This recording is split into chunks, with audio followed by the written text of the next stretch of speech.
Hello everyone and welcome back to the Unexplained Diaries.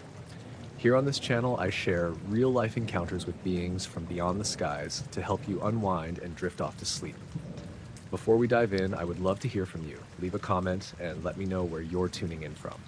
Now, find a comfortable spot, relax, and let's begin. I didn't know anything had happened until my neighbor asked. It was late morning, maybe around 10:30, and I was out front dragging the trash bins back up the driveway. My neighbor Karen from across the street was walking her dog, a little white terrier that always stops to sniff the same mailbox every day. She slowed down when she saw me. "Did you see those lights last night?" she asked. I looked up from the bin. "What lights?" She seemed surprised. "Above your house." I laughed a little because I thought she meant someone's drone or maybe fireworks. "What time?" I asked. "After midnight, maybe around 1." I shook my head. I was asleep. Karen shifted the dog leash to her other hand. "They were strange," she said. "Bright but quiet. I thought maybe you had one of those big spotlights or something." "Definitely not," I said. She stared at the roof of my house for a second like she was replaying it in her head.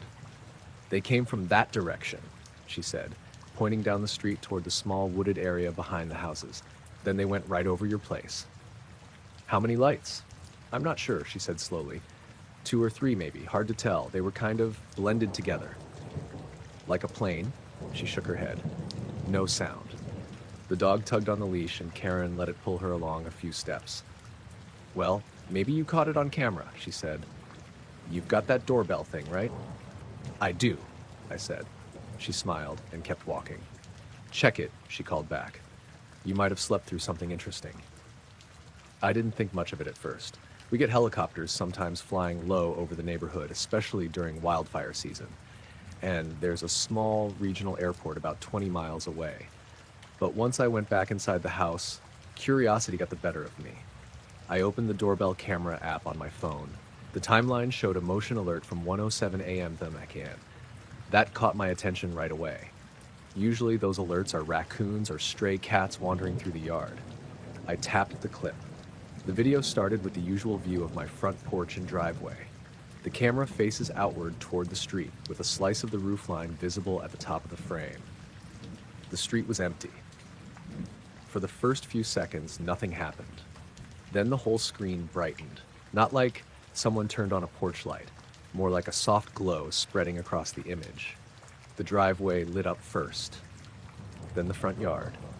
The light grew brighter for about 2 seconds until everything looked washed out. I leaned closer to the phone. The glow was coming from above the camera's view. Something passing overhead. I watched the rest of the clip. The brightness moved slowly across the frame from right to left. The roof line at the top of the video cast a faint shadow as the light crossed over it. There was no flicker, no flashing, just a steady white glow sliding over the house. Then it dimmed. Within another second, the porch looked normal again. The whole clip lasted maybe 12 seconds. I replayed it, then again. The strange part wasn't just the light, it was the silence. The camera records audio along with video, so I turned the volume up. The night sounded completely normal. Distant crickets, a faint breeze, no engine noise, no helicopter blades. Nothing. I watched the clip a few more times trying to figure out what could have caused it. A spotlight from a plane would move faster. A drone would make some kind of buzzing sound. This had neither. The light simply drifted across the frame. I scrubbed back to the beginning of the clip and froze it right before the glow started. The sky above the street was dark. Then I advanced 1 frame. A faint brightness appeared at the edge of the roofline. Frame by frame, the glow moved over the house. It wasn't circular like a spotlight beam, more like a wide patch of light, almost as if something large above the roof was reflecting light downward. I paused the video again, right in the middle of the clip. At peak brightness, the driveway looked almost like daytime, but the shadows were strange. The porch railing cast a long, soft shadow pointing toward the street, which meant the light source was directly overhead. I leaned back in my chair. That part made me uncomfortable for reasons I couldn't explain. Something had passed over the house, something bright enough to light the yard like that, and it hadn't made a sound. I checked the timeline again to see if there were any other alerts. There was one more. 1:08 a.m., just 1 minute after the first. I opened that clip. This one started with the porch already dim again. For a few seconds, nothing happened.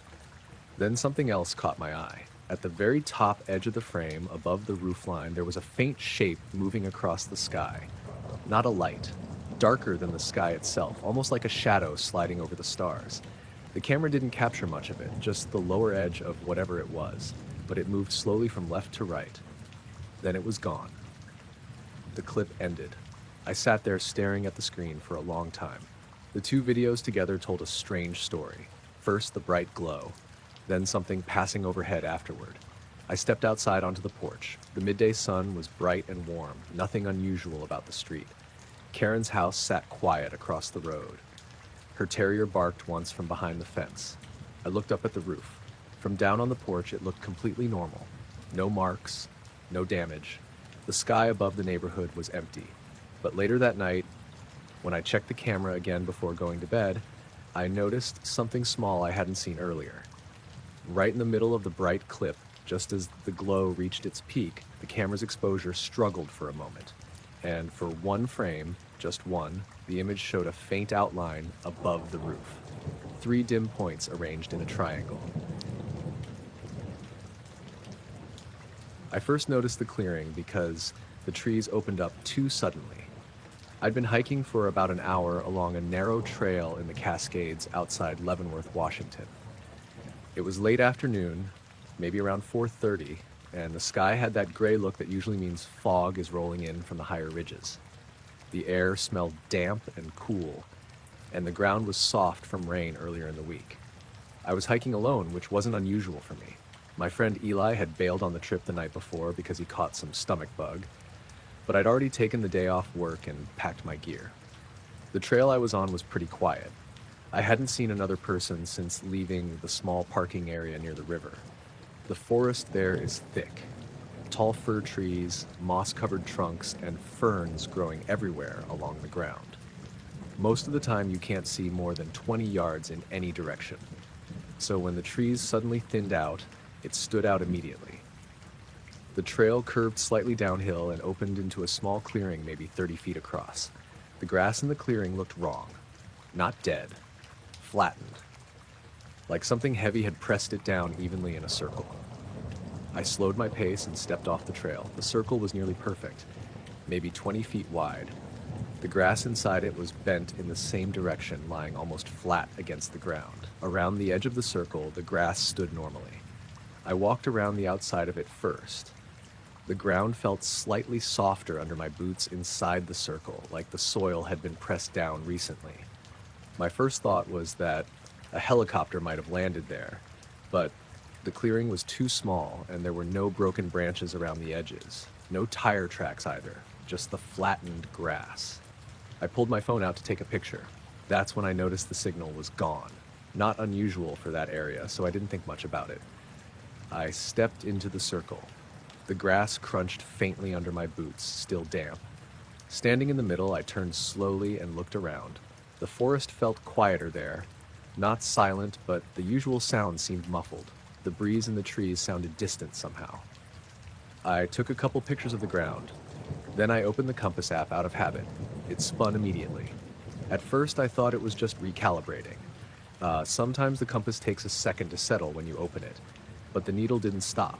It rotated in slow circles, north, east, south, west, then around again. I tilted the phone slightly. The needle kept spinning. I frowned and stepped back toward the edge of the circle. The compass slowed. Then it stopped. The needle pointed north like it should. I looked back at the center of the clearing. Then I stepped into it again. The compass started spinning immediately. Not fast. Just a steady rotation, like it couldn't decide where north was. I turned slowly while holding the phone level. The needle didn't react to my movement. It just kept rotating. I lowered the phone and looked around the clearing again. The trees stood thick around the edges, their branches blocking most of the sky. The fog had moved in closer now, hanging low between the trunks. Something about the place made the hair on my arms stand up. Not fear exactly.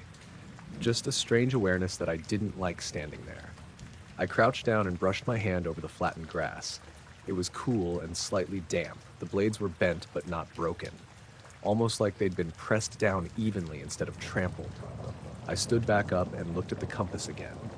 Still spinning. The movement wasn't random either. The needle made full rotations every few seconds, always in the same direction, clockwise. I took a few steps toward the edge of the clearing again. The needle slowed, then stopped. Perfectly still. I stepped back toward the center. The needle spun again. I repeated that a few times just to be sure. Same result every time. I stood there staring at the phone for a while. Eventually, I slipped it back into my pocket and walked around the circle again. The forest outside, it looked normal. Moss on the tree trunks, fallen branches, ferns everywhere. But inside the circle, the ground felt different, slightly warmer through the soles of my boots. Not hot, just noticeably warmer than the surrounding forest floor. I knelt down again and pressed my palm flat against the grass. The warmth was faint, but real. I sat there for maybe a minute before standing up again. The fog had thickened around the trees, making the clearing feel smaller. I checked my watch. It read 5:02. That confused me. I was pretty sure it had been closer to 4:30 when I stepped into the clearing, but I shrugged it off. Hiking time can get weird when you're not paying attention. I stepped back onto the trail. The forest sound seemed louder again almost immediately. Wind moving through the branches, distant water somewhere down the slope. I walked maybe 20 yards before stopping and turning around. The clearing was barely visible through the trees, just a pale patch of flattened grass in the fog. For a second, I considered going back and taking more pictures, but the feeling I'd had standing there made me hesitate. Instead, I kept walking. The trail eventually looped back toward the river and the parking lot. When I got back to the car, the first thing I did was check my phone again. The compass pointed north without any movement. The signal bars were back too.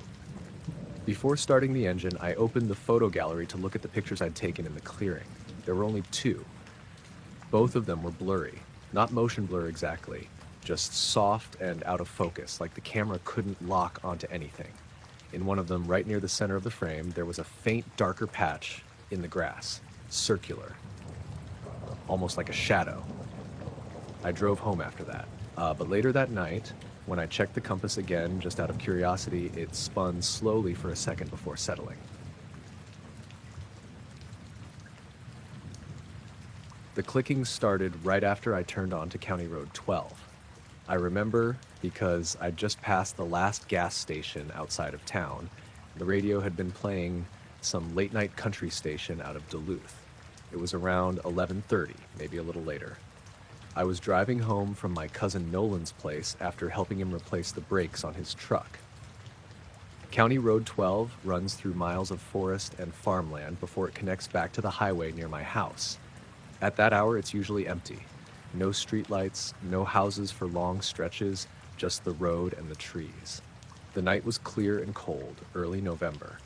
The kind of cold where your breath fogs the windshield if the heater isn't running. I'd been driving maybe 5 minutes when the radio changed. It didn't fade out like when you lose signal. The music just stopped.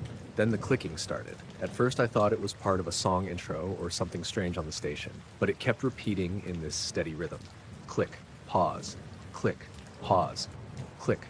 The pattern wasn't perfectly even, but it repeated over and over. I reached over and adjusted the volume knob. The clicking got louder. No voices, no music, just that sound. I tried changing the station. Nothing happened. The display still showed the same frequency, but every station had the clicking now. I glanced out the windshield, then back at the radio. Great, I muttered. Radio's dying. The road ahead was straight and empty. My headlights lit up the gravel shoulder and the dark wall of trees on both sides. The clicking continued. Click, click, click, pause. Something about the rhythm started to get under my skin. It wasn't random static, it almost sounded deliberate. I turned the radio off. The clicking kept going. For a second I thought it was coming from somewhere else in the car. Maybe the dashboard or the speakers shorting out. But then I realized the radio screen was still glowing faintly, even though I'd shut it off. The clicking continued through the speakers. I frowned and reached to turn the power button again. Before I touched it, something caught my eye through the windshield. A light. It was moving slowly above the tree line on the right side of the road. At first, I assumed it was an airplane, but it wasn't blinking like one, and it was lower than I expected. Just a dim white glow drifting across the sky. I kept driving, watching it out of the corner of my eye. The clicking from the radio kept repeating in the same pattern. Click, pause, click, click. The light moved slowly over the trees, matching the direction I was driving. I rolled down the window halfway. Cold air rushed into the car. I listened for an engine or propeller noise. Nothing. Just the tires humming against the pavement and the steady clicking from the speakers. The light continued gliding above the forest. It wasn't bright enough to light the trees or the ground, just a soft glow moving behind the branches. I slowed the car slightly. The clicking changed. The rhythm sped up. Click, click, click, click, click, click. I stared at the radio. The display flickered for a second. Then the clicking returned to the original pattern. Click, pause, click, click. When I looked back at the sky, the light had moved closer to the road. It was still above the trees, but now I could see it more clearly. It looked round, not huge, maybe the size of a distant street lamp from where I was, but it moved too smoothly. No wobble, no blinking lights, just drifting. I slowed the car again until I was doing maybe 30. The light kept pace. The clicking continued. My chest felt tight for no clear reason. I turned the radio volume all the way down. The clicking didn't get quieter. It stayed the same volume, like it wasn't connected to the knob anymore. I reached over and pulled the power cord from the cigarette lighter just to make sure the system wasn't shorting out. The radio screen went dark. The clicking continued. Now it sounded almost like it was echoing inside the car. Click. Pause. Click, click. I glanced up again. The light had moved directly above the trees across from the road. Then it stopped, just hung there. The clicking stopped at the same moment. The silence inside the car felt heavy. Even the tires seemed quieter on the road. I slowed to a crawl and leaned forward over the steering wheel, staring through the windshield. The light stayed still above the tree line. Then it moved, but not the way I expected. Instead of continuing across the sky, it dropped slightly behind the trees, disappearing for a second. My stomach tightened. Then it rose again on the other side of the road. Now it was above the trees on the left. Still silent, still glowing faintly. The clicking returned, faster this time. Click, click, click, click. I gripped the steering wheel harder without realizing it. The light hovered there for maybe 5 seconds. Then it shot upward. Straight up. Not like a flare or a rocket. Faster. Within a second, it was high above the trees. Within 2 seconds, it looked like a star. Then it vanished. Just gone. The clicking stopped immediately. The radio screen flickered back on by itself. Music came rushing through the speakers like nothing had happened, some country song halfway through the chorus. I sat there for a second before realizing I was still rolling down the road. The trees looked normal again. The sky was full of stars, nothing moving. I drove the rest of the way home without turning the radio off. But when I pulled into my driveway and shut off the engine, I noticed something strange. The radio display stayed lit for another few seconds after the key was out, and right before it finally went dark, there was one last faint sound from the speakers. Click. Pause. Click, click. I was lying on the hood of my car, watching the sky, when I noticed the stars start moving. It was late August, and still warm even though it was past midnight. I'd driven out to an overlook above the Columbia River Gorge in Oregon. There's a gravel turnout near Rowena Crest where people stop during the day to take photos, but at night it's usually empty. My friend Leah had shown me the spot earlier that summer. She liked coming out there to watch meteor showers. That night she couldn't make it, so I went alone after work. The sky was clear, no moon, and the stars were sharp enough that you could pick out whole constellations without trying. I'd been there maybe 20 minutes, just leaning back on the hood of my Subaru with my hands behind my head. The engine was still warm under my shoulders. Every once in a while, a truck would pass far below on the highway, but up where I was, it was quiet. I'd been following a satellite for a bit. They're easy to spot if you stare long enough, just steady little dots moving slowly across the sky. When it faded out, I picked another star near the horizon to focus on. That's when I noticed it drifting. At first, I assumed it was another satellite. It moved the same way, Slow, steady, no blinking lights. But after a few seconds, I realized it was moving sideways relative to the stars around it, not across the sky like satellites usually do. I sat up a little. The point of light kept sliding slowly to the left. It wasn't fast. If I hadn't been staring right at it, I might not have noticed. I remember saying quietly, "Okay, weird." I watched it for maybe 15 seconds. Then it stopped. Not slowed down. Stopped. Perfectly still. I blinked a few times to make sure my eyes weren't playing tricks on me. Sometimes when you stare at the sky too long, everything starts drifting. But the surrounding stars were steady. Only that one had moved. Now it just hung there. I checked my phone out of habit to see if maybe it was a plane flying directly toward me, but there were no blinking lights, no sound, nothing. Just a small white dot. I leaned forward on the hood, elbows on my knees, staring up. The air smelled faintly like dry grass and dust from the hills. Somewhere down the slope, a coyote yipped once. Then it went quiet again. The light stayed frozen in place. 10 seconds. 20. Maybe 30. Then it moved again. This time it drifted upward slightly, like someone nudging it. My stomach did that slow, tightening thing you get when something doesn't add up. Satellites don't stop and change direction. I stood up off the car without taking my eyes off it. The gravel crunched under my shoes. The light hung there again for another few seconds. Then it shot off. Not fast like a shooting star. Faster. It went straight upward for maybe a second, then turned sharply to the right at an angle that didn't make sense, like it hit an invisible corner in the sky. Then it vanished. Just gone. I stood there staring at the empty space where it had been. The rest of the stars looked exactly the same. For a while, I just waited, expecting something else to happen. Nothing did. Eventually, I sat back down on the hood. I tried to convince myself it had been a satellite catching sunlight or something. Maybe my eyes had lost track of it and I'd picked up another star by mistake. But the movement had been too clear.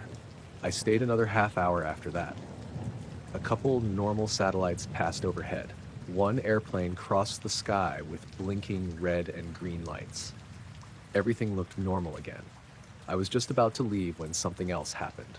I noticed another point of light moving near the horizon over the river. This one was dimmer. At first, I thought it was a helicopter or something flying low, but there were no blinking lights and no sound coming up from the gorge. The light moved slowly along the line of the hills. Then it stopped. I felt that same tight feeling in my chest again. It hovered there for maybe 10 seconds. Then it dropped straight down behind the ridge like someone lowering it on a string. No arc. Just down. I walked to the edge of the overlook and leaned against the metal guardrail. The river below was barely visible in the darkness. Just a faint silver strip between the hills. Where the light had dropped, there was nothing now. No glow. No aircraft noise. Just darkness. I stayed there listening. The wind picked up slightly, brushing through the dry weeds along the roadside. That was when my car's radio turned on. I hadn't touched the keys. The engine was still off, but through the open driver's window I heard a burst of static. I turned slowly and walked back toward the car. The radio crackled again, then a few seconds of some distant talk station faded in and out. Then silence. I leaned in through the window and turned the knob. The radio was already off. I stood there for a moment, looking down the empty road that led back toward town. No headlights, no other cars. When I looked back up at the sky, another light had appeared roughly where the first one had stopped earlier. This one didn't move. It just sat there. At first, I thought it was probably a normal star I hadn't noticed before. But the longer I stared at it, the more it seemed slightly brighter than the others nearby. After maybe 20 seconds, it dimmed. Not suddenly, just slowly faded until it blended in with the surrounding stars. I realized I'd been holding my breath. I let it out and laughed quietly to myself, but it sounded forced. I got in the car and started the engine. The headlights washed over the gravel turnout and the guardrail. For a second I thought about staying longer, but the feeling of being alone up there suddenly felt heavier than it had earlier. I pulled back onto the road and started down the hill. As I rounded the first curve, I glanced in the rearview mirror. The overlook was already disappearing behind the slope. But above it, high in the sky, I saw one small point of light moving steadily upward. Not drifting. Not blinking, just climbing. It kept going until it became too small to see. The first thing I noticed was the time gap. I wasn't even looking for anything weird. I'd woken up early that morning and was drinking coffee in the kitchen when I opened the security camera app on my phone. I usually check it once before leaving for work just to make sure nothing strange happened overnight. The camera faces my backyard. I live in a small house outside Asheville, North Carolina, on a quiet road that backs up to a stretch of woods. It's not deep forest or anything, but it's thick enough that at night the yard gets pretty dark. The camera timeline showed a motion alert from 2:12 a.m., so that wasn't unusual. Sometimes deer wander through or raccoons trip the sensor. I tapped the clip expecting to see an animal. Instead, the video started with a flash. The whole screen turned white for a split second. Not like a camera glitch exactly, more like someone had set off a giant flashbulb right in the yard. Then the image came back. The weird part was the timestamp. Before the flash, it read 2:12:04. The next frame said 2:12:12, 8 seconds missing. I watched it again. Same thing. Flash. White frame. Then the time jump. At first I figured it was some kind of camera bug. The system's a cheap brand I bought online a couple years ago. It freezes sometimes when there's heavy rain, but the weather had been clear all night. I checked the forecast on my phone. No storms reported anywhere nearby. I replayed the clip again, this time watching the yard carefully.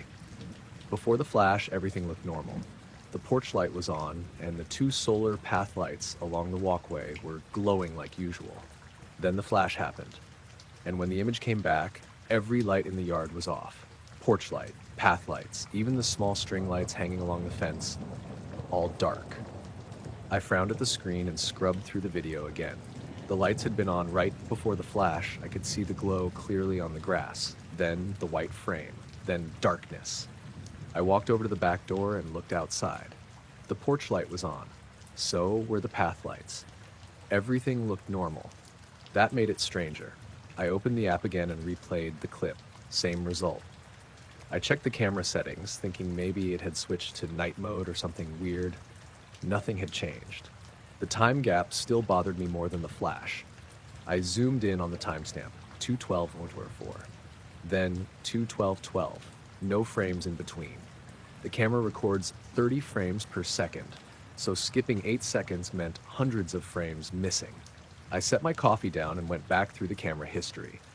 There were no other alerts around that time, just the one at 2:12. I decided to check the front yard camera too. That one faces the driveway and the road. There was also a motion alert at 2:12 a.m. I opened it. Same flash. This one lit up the entire driveway like someone had taken a picture with a huge camera. The trees across the road were visible for a split second. Then the next frame showed darkness. The streetlight at the end of the road had gone out in the clip. My stomach tightened a little. I replayed it again. The timestamp jumped from 2:12:5 to 2:12:13. Another 8 seconds gone. The streetlight stayed dark for the rest of the clip. I walked to the front window and looked outside. The streetlight was on. Cars drove past it every so often, normal. I checked the rest of the night's footage. Nothing else looked unusual. No people in the yard, no animals, just that flash. I almost forgot about it by the time I left for work. But later that evening, something else happened. My neighbor Tom walked over while I was getting the mail. Tom's in his late 60s and always takes evening walks with his dog, a big old golden retriever named Rosie. He stopped near the mailbox and said, "Did your power flicker last night?" "Not that I noticed," I said. He scratched the back of his neck. "Mine did. Around 2 in the morning. Woke me up. I felt a small knot form in my stomach." "Power outage?" I asked. "No," he said. "Just everything went dark for a few seconds, then came back." "How many seconds?" Tom shrugged. "Hard to say. Maybe 5 or 6. I nodded slowly. "Why?" he asked. I hesitated before answering. "My cameras caught something around that time." "Like what?" I pulled out my phone and showed him the backyard clip. Tom watched the flash replay twice. "That's odd," he said quietly. "Look at the time," I said. He leaned closer. 8 seconds missing? "Yeah." He stared at the screen again. "Mar, could be lightning," he said after a moment. "Weather report says there wasn't any." Tom didn't reply right away. Rosie tugged on the leash and sniffed around my driveway. Finally, he said, "You ever see ball lightning?" "No." "Me neither," he said. We stood there a minute, then Tom nodded toward the woods behind my house. You hear anything strange last night? No. He looked at the trees for a moment, then shrugged. Probably nothing. He walked off down the road with Rosie. Mer. I went back inside, but couldn't shake the feeling that something about the clip still didn't make sense. So I opened the footage again. This time, I slowed it down frame by frame. The flash was brighter than I remembered. For one frame, the entire yard looked like it was lit by daylight. The grass, the fence, even the branches in the back looked sharp. Then the white frame.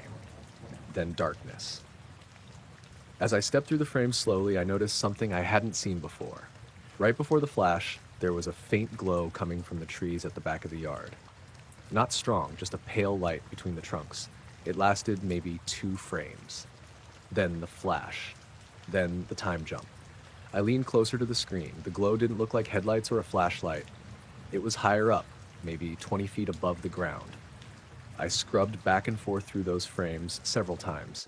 The glow was definitely there. Then gone. I closed the app and walked out onto the back porch. The sun had already set, and the yard looked exactly the same as always. The path lights glowed softly along the walkway. The woods behind the fence were dark. I stood there for a while listening. Crickets chirped in the grass. A car passed somewhere down the road. Everything felt normal. Then the porch light flickered once. Just a quick blink. I looked up at it. The bulb steadied again. After a few seconds, I checked the time on my phone. 2:12 wasn't anywhere close. It was just after 9:30. I stayed on the porch another minute before going back inside. Later that night, before going to bed, I opened the camera app again. The timeline showed a new motion alert, 2:12 a.m., from the night before. A clip I hadn't seen yet. I tapped it. The screen stayed black for a moment. Then the first frame appeared. It showed the yard exactly 8 seconds after the flash. Everything dark. No lights, no movement. Just the empty yard. In the top corner, the timestamp read 2:12:12. But something else was different. The camera angle had shifted slightly, just enough that the top of the frame now showed more of the sky above the trees. And in that small strip of sky, there was a faint white blur. Not a star. Too large. Almost like something passing across the frame during the missing time. I woke up because the inside of my tent looked wrong. Not bright exactly, just dimly lit, like someone outside was holding a lamp far away. At first, I thought the sun was coming up early. I reached for my phone to check the time, and the screen said 2:17 a.m. That didn't make sense. The light outside wasn't strong enough to be sunrise anyway. It was soft and white, kind of like fog glowing. I stayed still in my sleeping bag for a minute, listening. Nothing. No wind in the trees, no insects, no distant cars. Just the quiet you get deep in the woods. I was camping in Mark Twain National Forest in southern Missouri. My friend Nate and I had hiked in about 3 miles earlier that afternoon and set up near a small creek.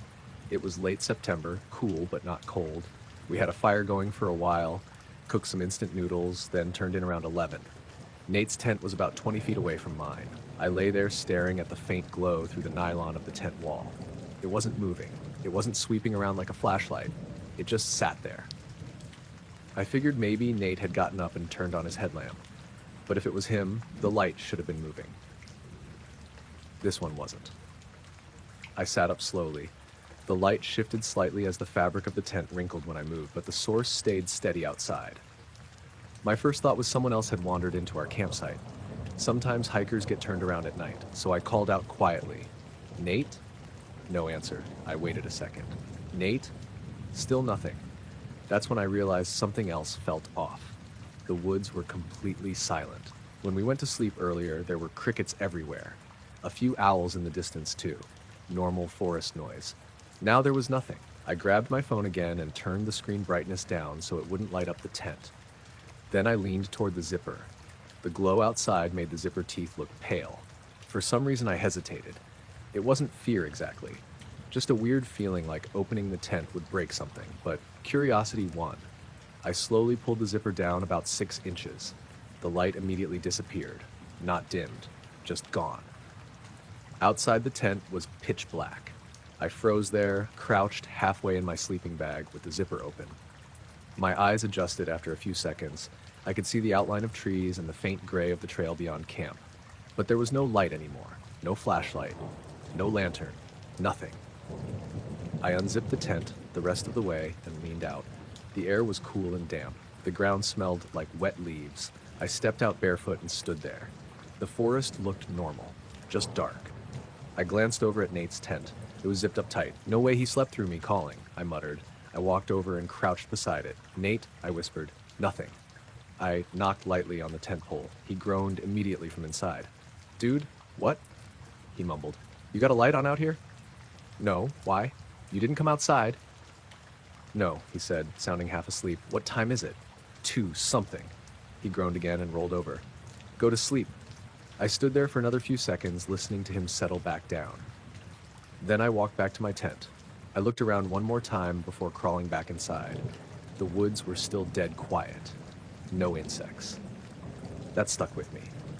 I zipped the tent shut and laid down again, but I didn't turn my phone light on. I just lay there staring at the ceiling. Maybe 20 seconds later, the glow came back. It was fainter this time, but I could see the nylon walls slowly brighten again. My stomach tightened. The light wasn't moving around the campsite like someone walking. It was steady, and it felt closer now. I held my breath and listened. Still no forest noise. Then something else caught my attention. The creek. We had camped maybe 40 yards from a small creek running through a rocky channel. Earlier that evening, we could hear it clearly. Now I couldn't hear it at all. It was like someone had turned the volume down on the entire forest. I slowly sat up again. The glow outside had gotten a little brighter, enough that I could see the shadow of a branch on the tent wall. But the shadow wasn't moving in the wind, because there was no wind. I leaned toward the tent door again, but this time I didn't unzip it right away. I just stared at the light through the fabric, trying to figure out where it was coming from. That's when I noticed the shape. It wasn't a circle like a flashlight beam. It was wider, diffuse. Like the whole area outside the tent was glowing. My chest felt tight. I finally unzipped the door again, just a little. The moment the zipper opened, the glow vanished again. Instantly. The forest outside looked exactly the same as before. Dark trees, pale strip of trail, no light, no sound. I stepped out again, slower this time. The air felt strange, not colder, just still in a way that felt unnatural. I turned in a slow circle. Nothing. Then I looked up. The sky was completely clear. Stars everywhere, but there was one patch directly above the trees that looked darker than the rest. Not clouded, exactly. Just wrong somehow. Like a shape blocking the stars. I stared at it for a long time. The shape didn't move. Then after maybe 10 seconds, the stars slowly appeared there again, one by one, like whatever had been there had drifted away. I realized my hands were shaking. Behind me, Nate's tent zipper moved suddenly. He stuck his head out. "Why are you walking around?" he asked quietly. "You see that?" I said, pointing up. He looked at the sky for a few seconds. "See what?" "That spot," I said. "Just stars, man." I looked again. He was right. The sky looked normal now. Nate squinted at me. "You good?" "Yeah," I said after a second. "Thought I saw something." He shrugged and zipped his tent shut again. I stood there a little longer before going back inside mine. The glow didn't come back after that. The insects started up again maybe 10 minutes later, slowly at first, then normal. And eventually I could hear the creek again. I didn't sleep much the rest of the night. When morning came, everything looked exactly the same as when we set up camp. No footprints around the tents, no other campers nearby. But when I packed up my tent, I noticed the outside fabric on one side felt slightly warm. Not hot, just warmer than the rest, like it had been sitting in sunlight for a while. The weird part was that side had been facing the trees the whole night. I was driving home from my friend Derek's place a little after midnight. He lives out near Port Rowan, down these long farm roads where there's basically nothing but fields and the occasional barn light. I'd stayed later than I meant to because we got caught up watching old hockey clips and drinking cheap beer. By the time I left, the roads were empty. It was one of those clear, cold nights where the sky looks huge. No wind, just quiet. My car heater was running and the radio was low. I remember because the station kept fading in and out between songs. About 10 minutes into the drive, I noticed a white light in my rearview mirror. At first, I figured it was another car way back. The roads out there are straight for miles, so headlights can look like floating dots forever before they get close. But the light wasn't splitting into two beams like headlights usually do. It was just one dull white circle. Not bright, almost soft looking. I kept driving, and after another minute, I checked the mirror again. The light was still there. Same distance, same size. That's when I realized I hadn't seen any other traffic since leaving Derek's place. If it was a car, it must have turned onto the road behind me, somewhere I hadn't noticed. I shrugged it off and kept going. The weird thing started about 5 minutes later. I was doing around 55. It's a long, straight stretch of road with fields on both sides and no houses. When I glanced in the mirror again, the light hadn't changed at all. Not a little closer, not a little farther. Exactly the same. I remember thinking the driver must have had cruise control on and just happened to be matching my speed. But something about it bugged me. Even when two cars are going the same speed, the distance usually changes a little.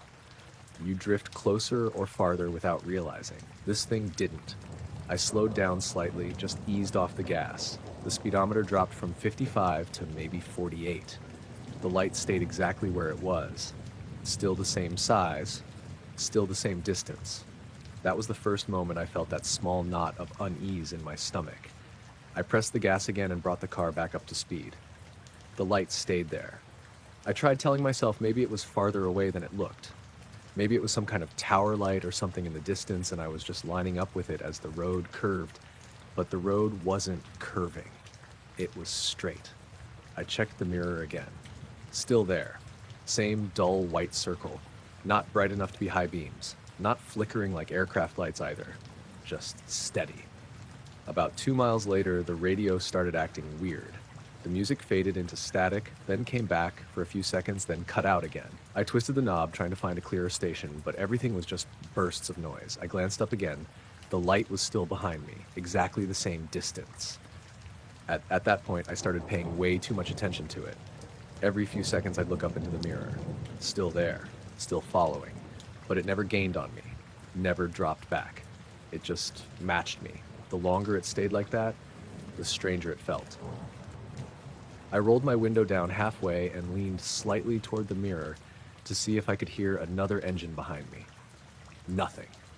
Just the sound of my tires on the road. I drove like that for another few minutes before the road dipped into a shallow valley where trees lined both sides. The light disappeared behind the hill for a second. I actually felt relieved, but when I reached the bottom and started up the other side, it came back. Same spot in the mirror, like it had never gone away. That's when I said out loud, "Okay, that's weird." My voice sounded too loud in the car. The fields opened up again on both sides and the sky got wider. I glanced up through the windshield. Nothing ahead of me, just stars. I checked the mirror again, still there. By then, my brain had started running through explanations. Maybe it was a small plane flying low behind me, and the angle made it look like it was following the road. Maybe it was a drone or something, but if it was flying, it wasn't moving around like aircraft usually do. It just held position, perfectly. Another strange thing happened about then. My dashboard clock blinked. Just once. 12:41 to blank, then back to 12:41. I frowned at it for a second. When I looked back at the road, I realized I'd been gripping the steering wheel way too tightly. I forced myself to relax. Then I looked in the mirror again.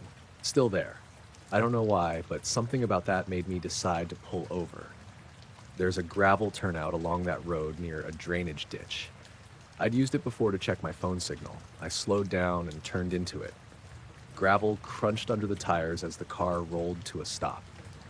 The second I stopped moving, the light in my mirror stayed there, just hanging in the sky. Now that I wasn't driving, I could tell it definitely wasn't headlights. It was higher up than the road. Maybe 20 or 30 feet above it, a soft white glow. I turned off the engine. The silence was immediate. For a few seconds, nothing happened. The light just hung there behind me in the distance. Then it started fading. Not like it flew away, more like someone slowly turned down a dimmer switch. The circle got duller, smaller, fainter. I stepped out of the car and looked directly toward it. The air was cold enough that my breath showed. The fields were completely still, and the light kept fading. Within maybe 10 seconds, it was barely visible, just a faint blur against the stars. Then it was gone. Not streaking off, not moving, just gone. I stood there for a minute listening. No engines, no wind, nothing. I walked around the car and looked up and down the road behind me. Empty. I stayed there longer than I meant to, just staring at the sky, waiting for it to come back. It didn't. Eventually, I got back in the car and started driving again. The radio started working normally about a mile later. The rest of the drive home was quiet. No lights behind me, no other cars at all. When I pulled into my driveway, I noticed the dashboard clock said 1:18. I remember that because it confused me. The drive from Derek's place to my house usually takes about 25 minutes, maybe 30 if I go slow. But that night, it had been almost 45. I woke up at 3:03 a.m. because of the humming. At first, I thought it was part of a dream, but when I opened my eyes, the sound was still there. It wasn't loud, it was more like a vibration than a noise, something low that I could feel in my chest. The room was dark except for the faint orange glow from the streetlight outside my window. My phone was on the nightstand, screen lit up with the time, 3:03. The humming stayed steady, not like a car engine or a truck idling. It didn't rise or fall, it just held this low, constant tone. I lay there for a few seconds trying to figure out what it could be. My first thought was a generator or maybe someone's HVC unit outside. But my house sits at the end of a small road outside Flagstaff, Arizona. The nearest neighbor is about a quarter mile away, and at that hour, everything out there is usually dead quiet. The sound kept going. It was strange how I felt it more than heard it. My chest had this faint pressure, like when you're standing near heavy machinery, except there was no rattling or shaking, just that steady hum. I sat up in bed slowly. The moment I moved, I realized the air in the room felt slightly warmer than it should have been. Not hot, just warmer than the cool desert nights usually get. The humming continued. I swung my feet onto the floor and walked over to the window. The blinds were half closed, so I had to push them aside a little to look out. The yard was dark, just the gravel driveway, the old fence, and the line of juniper trees along the back of the property. Nothing moving. The humming stopped. It didn't fade out, it just ended. 1 second it was there, vibrating through my chest, and the next second it wasn't. The silence felt strange after that. I stood there for a few seconds staring outside, expecting maybe headlights to appear or something. Nothing did. The trees weren't moving, no wind, no animals in the yard. I opened the window slightly and leaned out. The desert air was cool and still. Somewhere far away, a dog barked once, then everything went quiet again. I waited a minute. No humming came back. Eventually, I closed the window and went back to bed. But I didn't fall asleep right away. I kept thinking about how the sound had felt more like pressure than noise, like it was inside the room somehow instead of coming from outside. After a while, I must have drifted off. The next thing I knew, my alarm was going off. The clock read 7:40. I sat up slowly, feeling a little groggy. That wasn't unusual. I'd been up late working the night before, but something else felt off. My bedroom window was open wider than I remembered leaving it. Not fully open, but enough that the curtain was moving slightly in the morning breeze. I was pretty sure I'd only cracked it a few inches. I got out of bed and walked over to it. The yard looked normal in daylight. The gravel driveway, the mailbox at the end of the road, the small shed near the fence. Nothing out of place. I closed the window and went to make coffee. While the coffee brewed, I checked my phone. No messages overnight. No missed calls. But when I opened the weather app, I noticed something odd. The temperature at 3 a.m. had been listed at 41 degrees. That was normal for early spring nights out there. But the indoor thermostat on the wall said the house had briefly reached 69 degrees at around the same time. I keep the heat set to 62 at night. I stared at the thermostat history for a minute. It showed a spike between 302 and 307. Then it dropped back to normal. I shrugged it off at first, assuming the system had cycled or something, but the humming came back into my mind. After breakfast, I went outside to check the yard. The gravel driveway looked the same as always, except for a patch near the fence where the stones looked slightly darker, like they'd been damp. I walked over and crouched down. The gravel wasn't wet exactly, just a little darker than the surrounding area, in a rough circle maybe 10 feet across. I pressed my hand against it. Warm. Not hot, but definitely warmer than the rest of the driveway. I sat there for a moment, running my hand through the stones. There were no tire tracks leading to it, no footprints either, just the circle. Later that afternoon, my neighbor Javier stopped by. He lives up the road in a small trailer and sometimes walks his dog past my place. We talked for a few minutes about normal stuff, then he asked something that made me pause. "You hear that weird noise last night?" he said. "What noise?" "Like a low buzzing," he said, making a humming sound. "Around 3, maybe." I looked at him. "You heard it too?" He nodded slowly. "Woke me up, thought maybe a helicopter flying low or something." "Did you see anything?" "No," he said. But my dog wouldn't stop whining. I didn't mention the circle in my driveway. Instead, I asked, "How long did the sound last?" Javier thought for a moment. "Maybe a minute," he said. Then it just stopped. That matched what I remembered. He shrugged and said it was probably some kind of aircraft from the nearby airbase.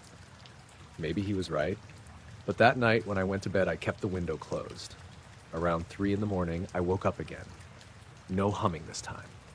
Just silence. I lay there staring at the ceiling for a while before finally checking my phone. 3 a.m. I stayed awake for another 20 minutes waiting to hear the sound again. It never came. But when I stepped outside the next morning, the circle in the gravel had spread slightly wider. I was halfway down Maple Ridge Road when everything went quiet. My dog Baxter noticed it before I did. He stopped walking and stood stiff beside me, ears pointed up, staring toward the trees. It was just after midnight.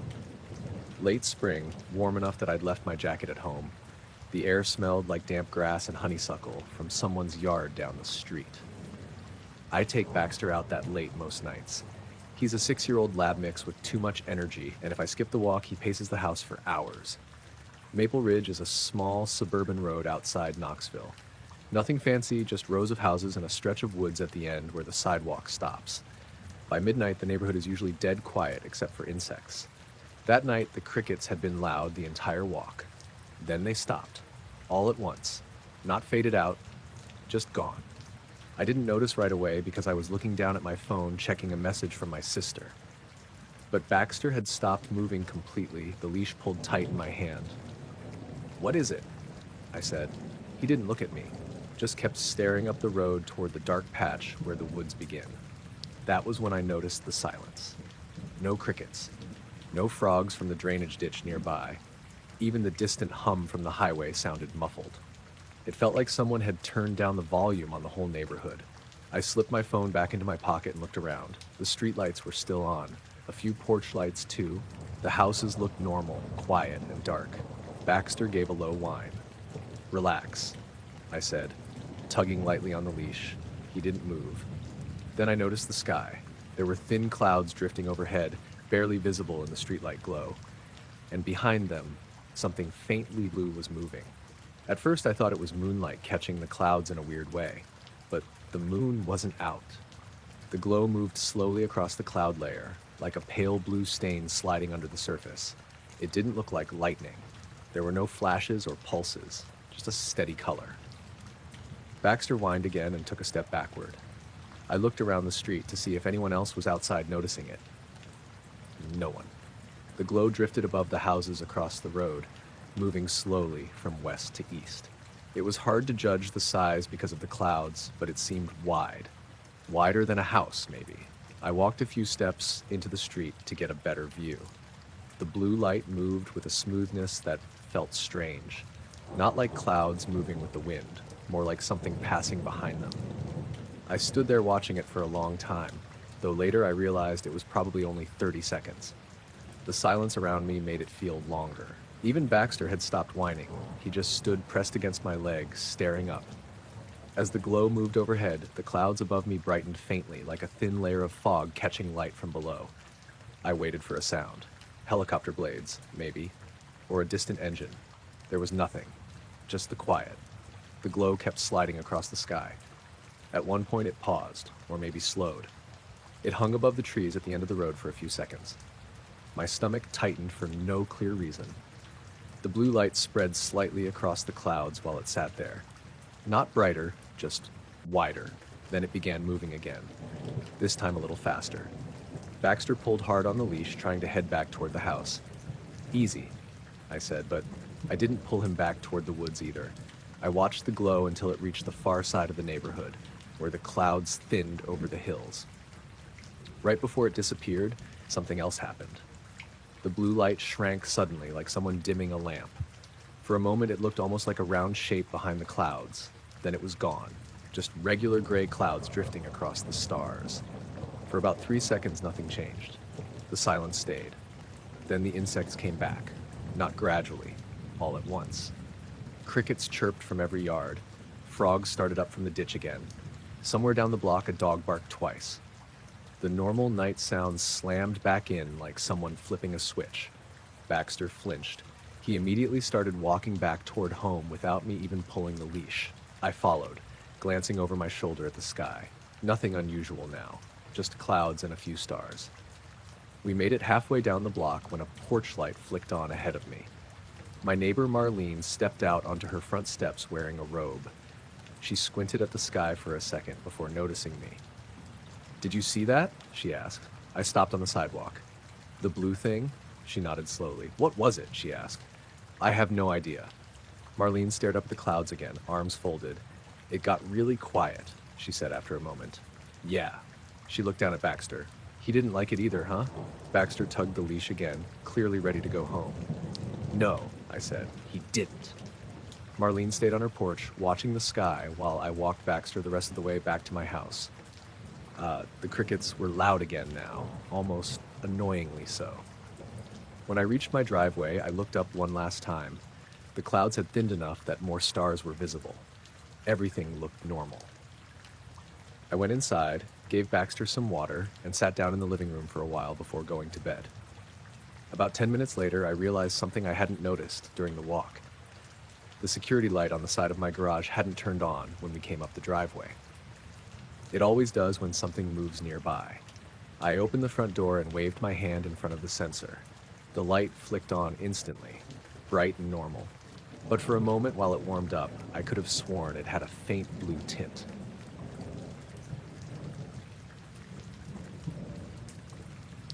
I first noticed the light when I came around a bend in the road and thought it was a star.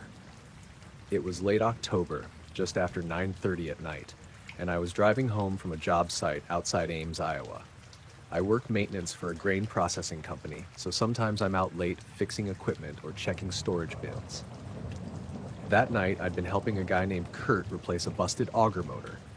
The road I was on cuts through miles of farmland, no streetlights, no houses for long stretches, just fields and the occasional barn light way off in the distance.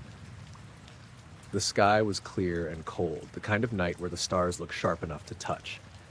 At first, the light didn't seem unusual. It was just a small pale point hovering over the fields ahead of me. I figured it was a star lined up with the horizon. But as I kept driving, something about it started to feel off. The road was straight for almost a mile, and the light didn't move relative to the ground. If it were a star, it should have looked higher in the sky.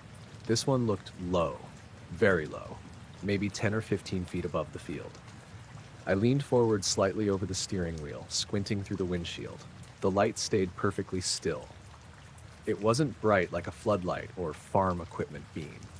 More like a dull white glow about the size of a golf ball from where I was. The cornfields had already been harvested, so the ground on both sides of the road was just flat dirt and stubble. The light hung above the middle of the field on my right. I slowed down a little. There weren't any other cars around, and the only sound inside the truck was the heater fan blowing warm air. As I got closer, the light stayed exactly where it was. No flickering, no movement, just hovering. I remember thinking it might be a drone. Some farmers use them now for checking irrigation or crop conditions. But drones usually have blinking lights. This one didn't. It also didn't make any noise. I rolled down the window as I approached. Cold air rushed into the cab, still no sound. I drove past the field slowly, keeping my eyes on the light through the passenger window. It hovered about 20 yards out from the edge of the road, suspended over the dirt. Now that I was closer, I could tell it wasn't shaped like a bulb or a beam. It was more like a small sphere of pale light, not glowing intensely, just present. I slowed the truck almost to a stop. The engine idled softly. The light didn't react at all. I glanced around the field for any equipment that might explain it. A pole, a machine, anything. Nothing. Just empty ground stretching to the tree line in the distance. I sat there for a moment watching it.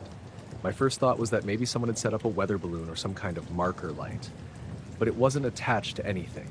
It hovered, completely steady. The longer I looked at it, the stranger it felt.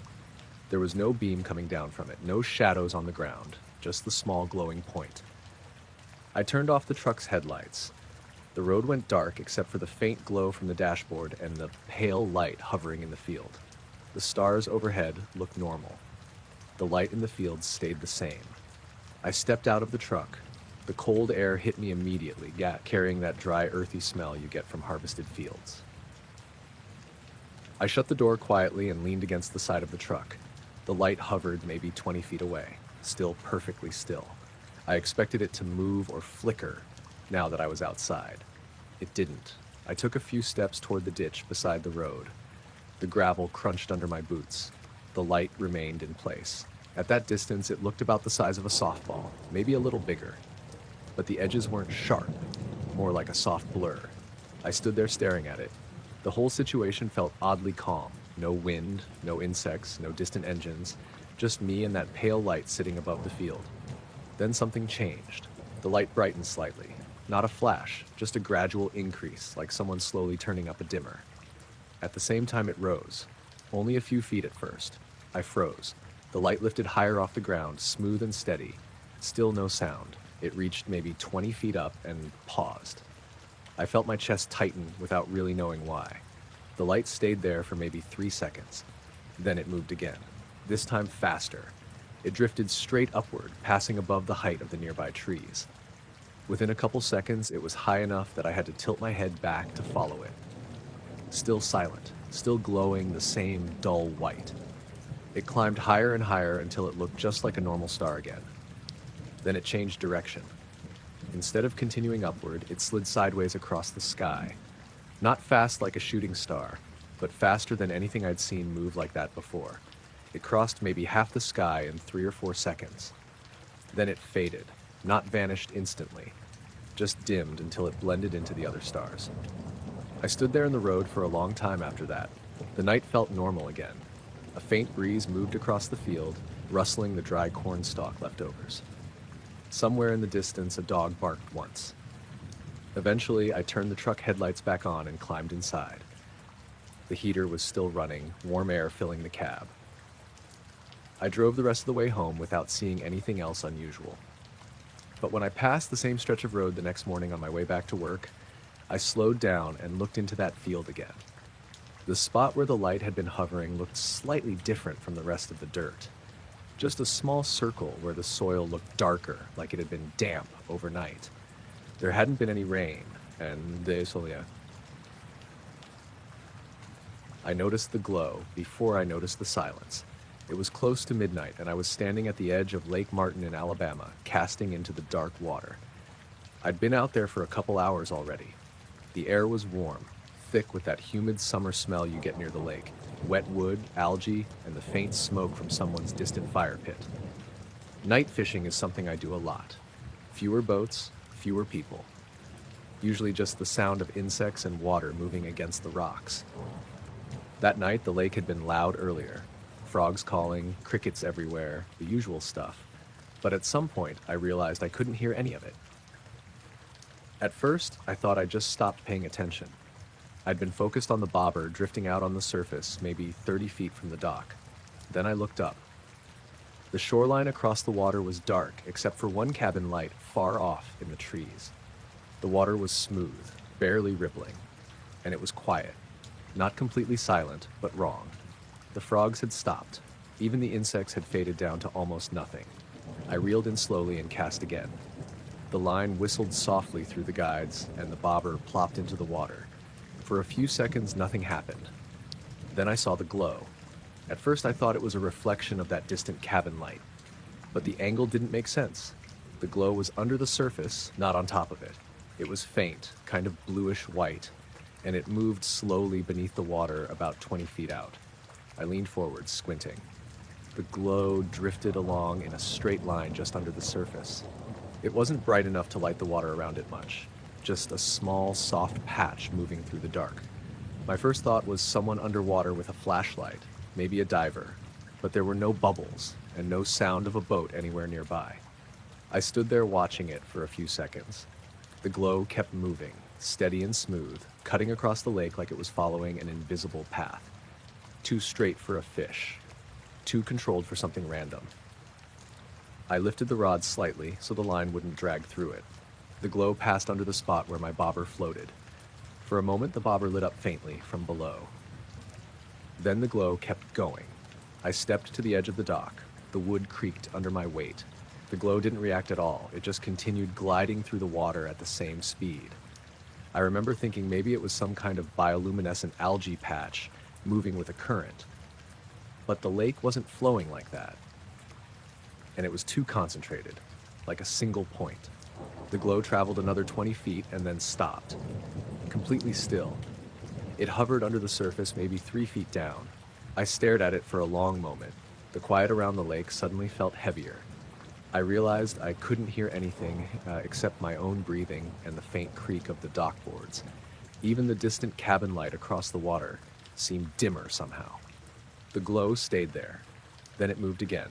This time, it changed direction. Not gradually, like something turning in the water. It just shifted 90 degrees and continued straight. My stomach tightened a little. I glanced behind me at the dark tree line along the shore. Still no sounds. When I looked back at the lake, the glow had picked up speed. Not fast, just faster than before. It moved directly toward the dock now. My bobber twitched slightly as the line shifted in the water. The glow slid beneath it again, illuminating the underside of the float for a second. Then it kept coming. I felt a strange urge to step back. Instead, I stayed where I was. The glow reached the edge of the dock and stopped again. Now it was only a few feet from the surface, close enough that I could see the water above it shimmering faintly. I leaned down, gripping the railing. The glow pulsed once. Not brighter exactly, just a subtle shift. Then it rose, slowly. The light moved straight upward through the water until it reached the surface. For a split second, it looked like a pale disc just under the lake's skin. Then it broke through. There was no splash, no ripple. The light lifted cleanly out of the water like it had never been touching it. I froze. The glow hovered about 2 feet above the lake, small, maybe the size of a basketball, soft white with a faint blue tint. Still completely silent. I waited for the sound of a drone or something mechanical. Nothing came. The light hung there for maybe 3 seconds. Then it shot upward, not like a firework or a flare, faster. 1 second it was hovering over the water, the next it streaked straight up into the sky. Within maybe 2 seconds it was gone. No fading, just vanished against the stars. For a moment, everything stayed quiet.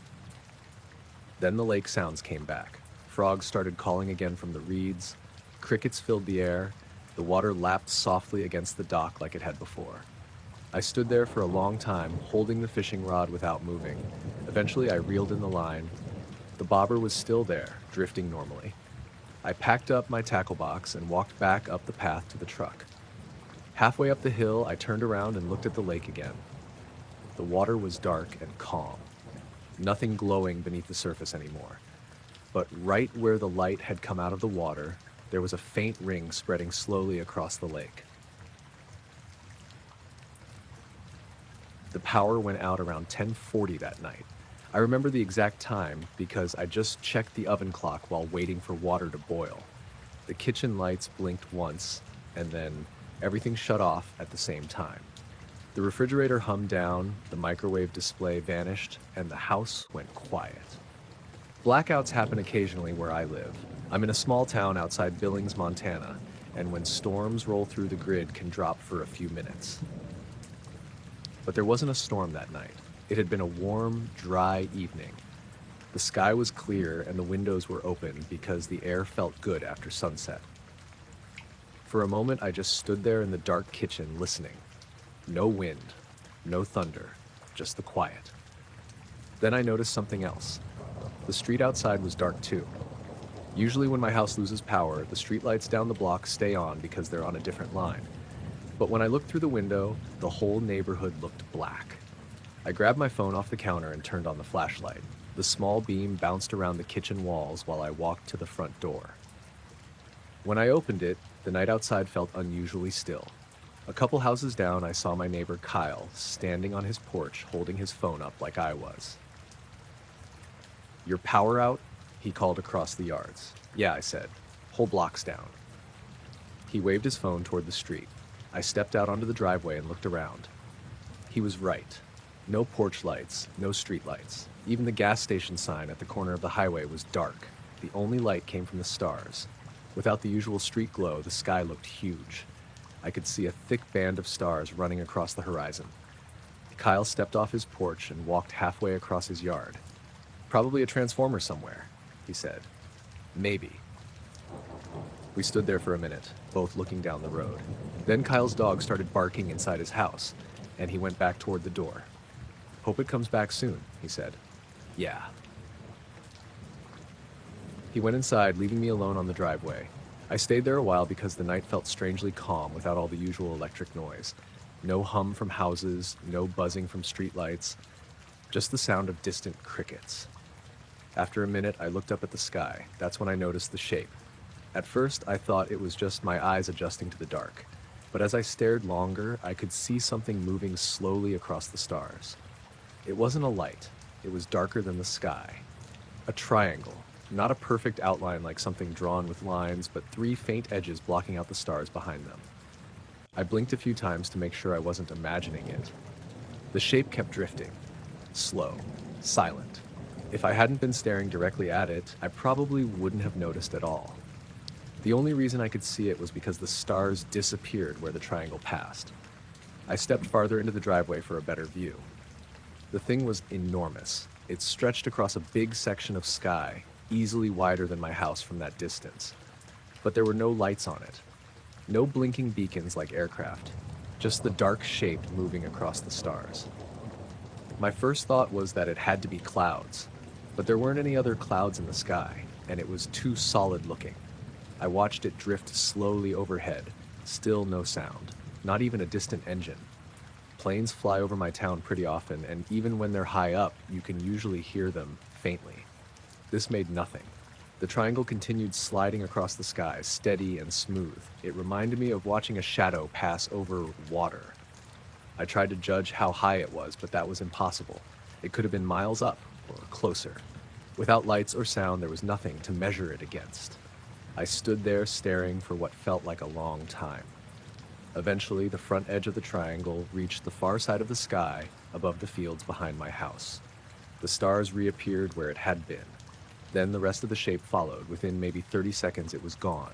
The sky looked normal again. Just stars. I stayed there another minute, waiting to see if it would come back. It didn't. Right then, the power returned. The porch light behind me snapped on suddenly, and the streetlights down the block flickered to life. The sudden brightness made me squint.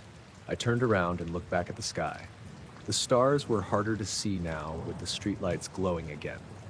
The sky looked empty. Kyle stepped back out onto his porch. "Hey, power's back," he said. "Yeah."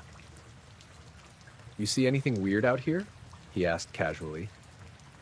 I hesitated for a second. "Like what?" he shrugged. "Thought I saw something moving earlier. Probably just birds." I looked up again. The sky was completely clear. "No," I said after a moment. "Didn't see anything." Kyle nodded and went back inside. I stayed on the driveway another minute before going in myself. Later that night, I walked out again before bed just to check the sky one more time. The stars were still there, but the shape never came back. What stuck with me most was the silence. For something that big, moving that slowly across the sky, there should have been some kind of sound, but there hadn't been anything at all. I noticed the video because my phone battery was lower than it should have been.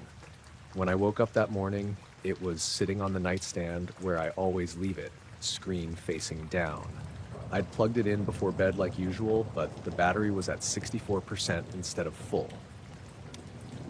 At first, I assumed the charger had come loose.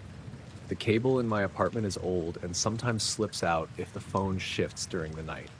But when I picked the phone up, it was still plugged in. The screen lit up, and the first thing I saw was the camera app notification. Video saved. Timestamp, 2:41 a.m. I frowned at it for a second. I live alone in a small apartment outside Boise, Idaho. My phone had been sitting on the bedside table all night, untouched. I definitely hadn't recorded anything at 2 in the morning. Curious, I opened the camera roll. There it was, a 17-second clip. I hit play. The screen was almost completely black. The camera had been pointing slightly upward, probably toward the ceiling and the window above the bed. For the first few seconds, nothing moved. Then a faint light appeared near the window. It wasn't bright, just a soft glow, barely visible in the darkness. It pulsed slowly, like a dim heartbeat. The rest of the room stayed black. I watched the whole clip twice. 17 seconds of darkness and that faint pulsing light near the window. Then the video ended. I sat there on the edge of the bed trying to figure out how the phone could have recorded it. The camera app doesn't open itself. You have to press the button or swipe the screen. My phone had been face down. Even if it somehow activated in my sleep, the video angle didn't make sense. The camera was aimed slightly toward the window, not straight up like it would be if it had been sitting flat. I stood up and looked at the bedside table. The phone usually sits right in the center, but now it was closer to the edge, angled slightly toward the window. I picked it up again and replayed the video. The light pulsed 3 times during the clip. Slow, steady brightening and dimming. Not flashing, more like breathing. The window itself wasn't visible clearly, just the faint outline of the blinds. I got out of bed and walked over there. It was a normal morning. Pale sunlight coming through the blinds, the parking lot outside already starting to fill with cars. Nothing strange. I checked the window latch, locked. Then I looked at the floor beneath it. Nothing out of place, just the small rug and the wall outlet where my fan usually plugs in. I went back to the bed and watched the video again. This time I noticed something else. During the second pulse of light, the edge of the blinds moved slightly. Not much, just a small shift, like something outside had passed close to the window. But the blinds weren't open. I paused the video and zoomed in. The glow looked like it was coming from outside the glass. I checked the weather app. Clear skies overnight, no storms, no lightning. I stood there thinking about it for a while before getting ready for work. The rest of the day I kept replaying the clip in my head. By the time I got home that evening, I decided to check something. My apartment building has a narrow walkway outside the windows on that side. Not really a balcony, just a strip of concrete for maintenance workers. I slid the window open and leaned out. The air smelled like asphalt and dry grass from the lot. The walkway ran along the building about 2 feet wide. I stepped carefully onto it and looked down. Nothing unusual. No marks, no equipment, nothing that might have caused a light. When I stepped back inside, I noticed something small on the window frame. A thin smear on the glass. Not dirt exactly, more like condensation that had dried unevenly. I rubbed it with my thumb. The glass felt slightly warmer than the rest of the window. That was strange because the evening air outside was cool. I wiped the smear away and closed the window. Later that night, I sat on the bed with the phone in my hand watching the video again. The pulsing light looked even stranger the more I stared at it. The rhythm wasn't perfectly even. The first pulse lasted about 2 seconds. The second, a little longer. The third, shorter. Like something adjusting itself. At one point during the clip, I noticed the camera shifted slightly. Not a big movement, just a tiny tilt. The kind you'd get if someone picked up the phone or nudged the table. But I'd been asleep the whole time. At least I thought I had been. I checked the phone's motion logs. There was a tiny spike at 2:41 a.m., right when the video started. I sat there staring at the screen for a long time. Eventually, I set the phone back on the nightstand and turned off the lamp. The room went dark except for the faint glow of the street light outside. For a while, I just lay there listening to the quiet hum of the building. After maybe 10 minutes, I glanced toward the window. The blinds were closed like always. But for a moment, I thought I saw a faint glow on the other side. I held my breath and waited. Nothing happened. The glow didn't come back. I eventually fell asleep. The next morning, the phone battery was down to 71%. And there was another video in the camera roll. This one was 18 seconds long. I first noticed the light because the frogs stopped. I was sitting on the back porch with a glass of iced tea, just letting the night cool off after a long day. It was late July, humid and still, one of those evenings where the air feels thick even after the sun goes down. My place sits just outside a small town in southern Ohio, and the property backs up to a stretch of woods that runs along a shallow creek. Most nights, the sound from that creek carries all the way to the house. Frogs, insects, the occasional rustle of something moving through the brush. It's usually loud enough that you don't think about it. But that night, it all stopped. I didn't notice right away. I'd been looking down at my phone, answering a message from my sister. Then I realized the background noise had faded out until the porch felt strangely quiet. I looked up. The yard was dim except for the yellow porch light behind me. Beyond the fence, the tree line formed a dark wall against the sky. That was when I saw the light. It was hovering just above the tops of the trees about half a mile away, maybe a little more. At first, I assumed it was an airplane approaching from the distance. But it wasn't blinking, just a steady white glow, small but clear against the darker sky. I leaned forward in the chair and squinted. The light stayed perfectly still. Airplanes move. Even if they're coming straight toward you, you can usually see them getting brighter or shifting position. This one didn't change at all. I set my phone down on the armrest and kept watching. The sky above the trees was clear enough to see a few faint stars, but this light was brighter than any of them. Not blinding, just solid and steady. For a moment I thought maybe it was a tower beacon on the far ridge, but there aren't any towers out there. I've lived in that house for 8 years. I know that stretch of woods pretty well. The frogs still hadn't started up again. Even the crickets sounded quieter than before. I checked the time on my phone, 10:58 p.m. When I looked back at the tree line, the light was still there. Same brightness, same position, not flickering. I stood up from the porch chair and walked to the railing. The wood creaked under my weight. The light didn't react. I leaned my elbows on the railing and stared at it. After maybe 20 seconds, I noticed something else. It didn't look like a point of light anymore, more like a small disc, slightly blurred around the edges. I rubbed my eyes and looked again. Still there, hovering just above the treetops, completely still. The longer I watched it, the stranger it felt. There was no sound coming from that direction. No engine noise, no helicopter blades, just the quiet. I glanced over my shoulder toward the road out front, half expecting to see someone else outside looking at the sky. But the houses down the road were dark. When I turned back, the light hadn't moved. At that point, I'd probably been watching it close to a minute. Then it shifted. Not forward or backward. Sideways. The movement was smooth, almost like it slid across the sky rather than flying. Just a slow, steady glide to the left. My first thought was that maybe it was finally revealing itself as a plane changing direction. But the speed was wrong. Too smooth, too controlled. The light traveled sideways above the tree line for maybe 5 seconds. Then it stopped again, right in the middle of the sky above the woods. The frogs were still quiet. I could feel a strange tension building in my chest, though I couldn't say exactly why. Nothing dramatic was happening, just a light hovering over the trees. Then it moved again, this time faster. It slid sharply to the left, covering a much wider distance in just a second or two. Then it disappeared. Not faded out, just gone. One moment it was there, the next it wasn't. The sky above the trees looked empty. I stood there staring at the spot where it had been. About 3 seconds later, the frogs started again. The sound came back all at once, loud enough that it almost startled me. Crickets followed, filling the air with that steady summer noise like nothing had interrupted them. I stayed on the porch for a while after that, watching the tree line. Nothing else appeared.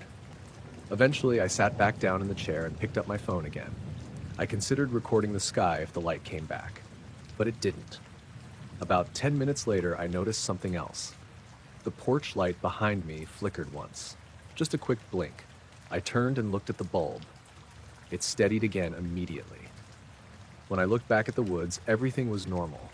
The frogs were still calling from the creek. The sky was clear, and the spot where the light had been looked exactly like the rest of the night sky.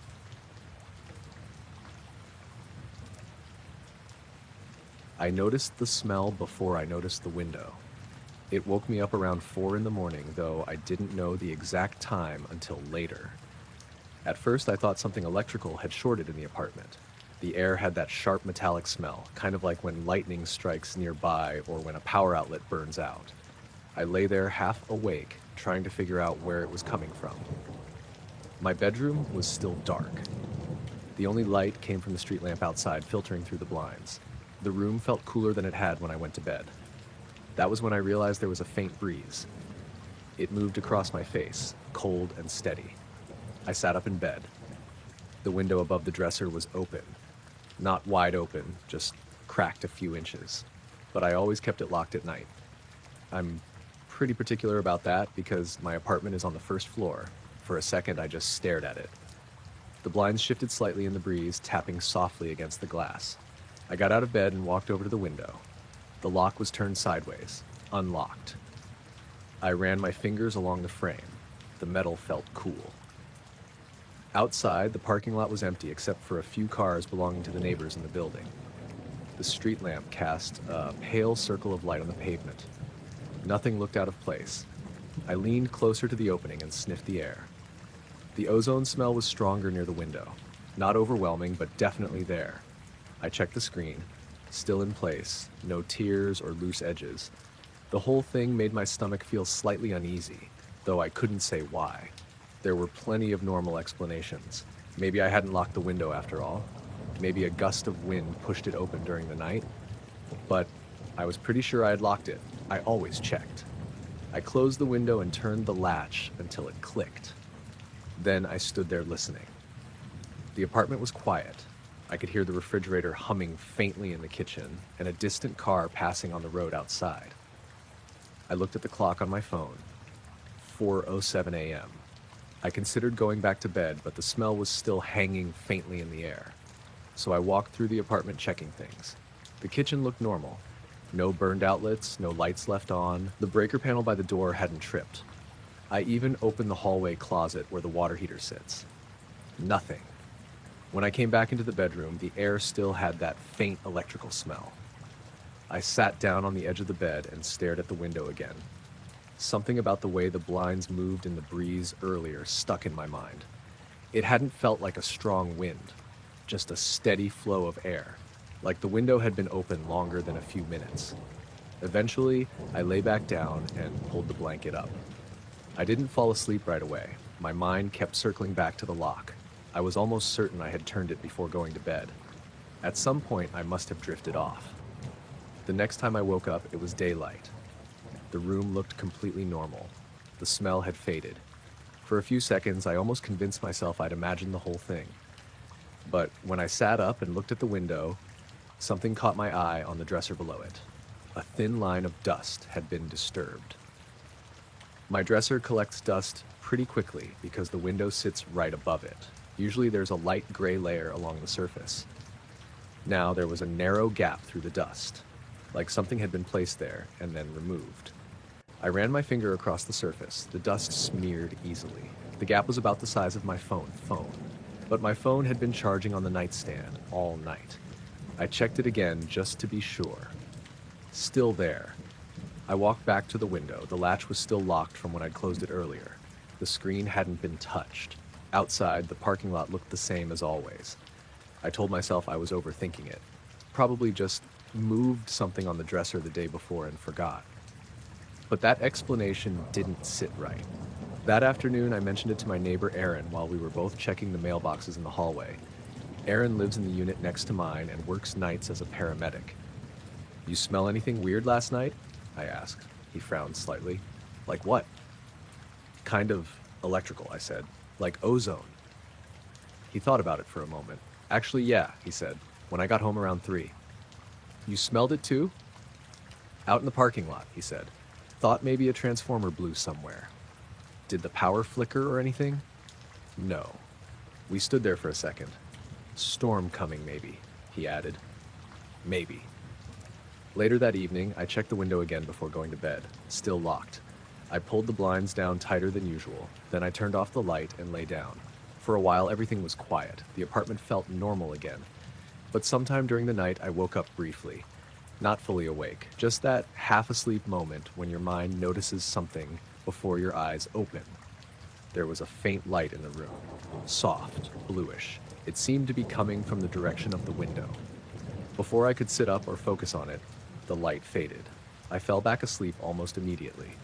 In the morning, the window was still locked, but the ozone smell had come back, faint but unmistakable, lingering in the air near the blinds. I noticed the stars disappear before I noticed the shape.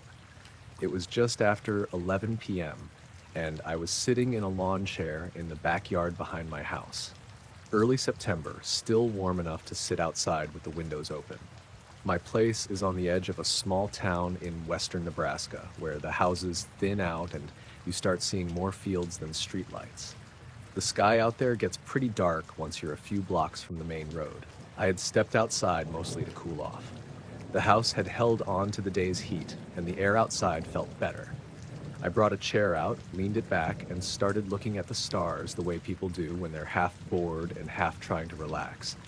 The sky was clear enough to see the Milky Way faintly stretched across the horizon. For a while, nothing happened.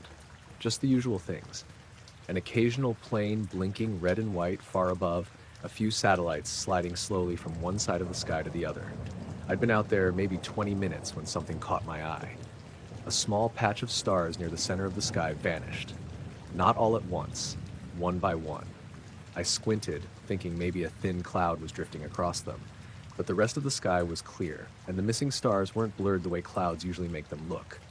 They were just gone. Then I saw the edge of it, a darker patch against the sky.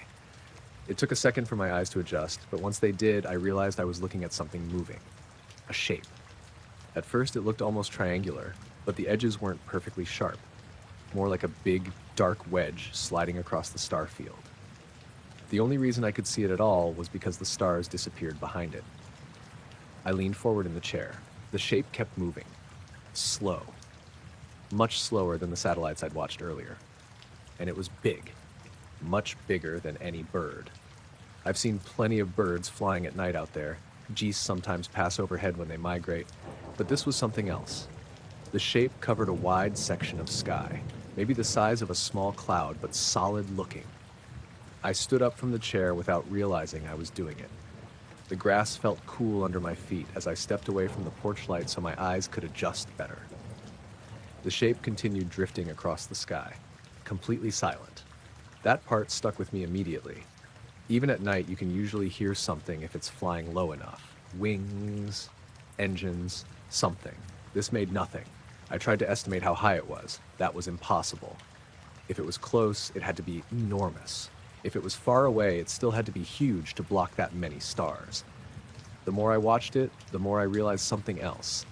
It wasn't moving in a straight line like the satellites had earlier. It drifted slightly to the left as it crossed the sky. Not sharply, just a gradual slide, almost like it was adjusting its path. My chest felt tight without any clear reason. The shape kept gliding across the stars.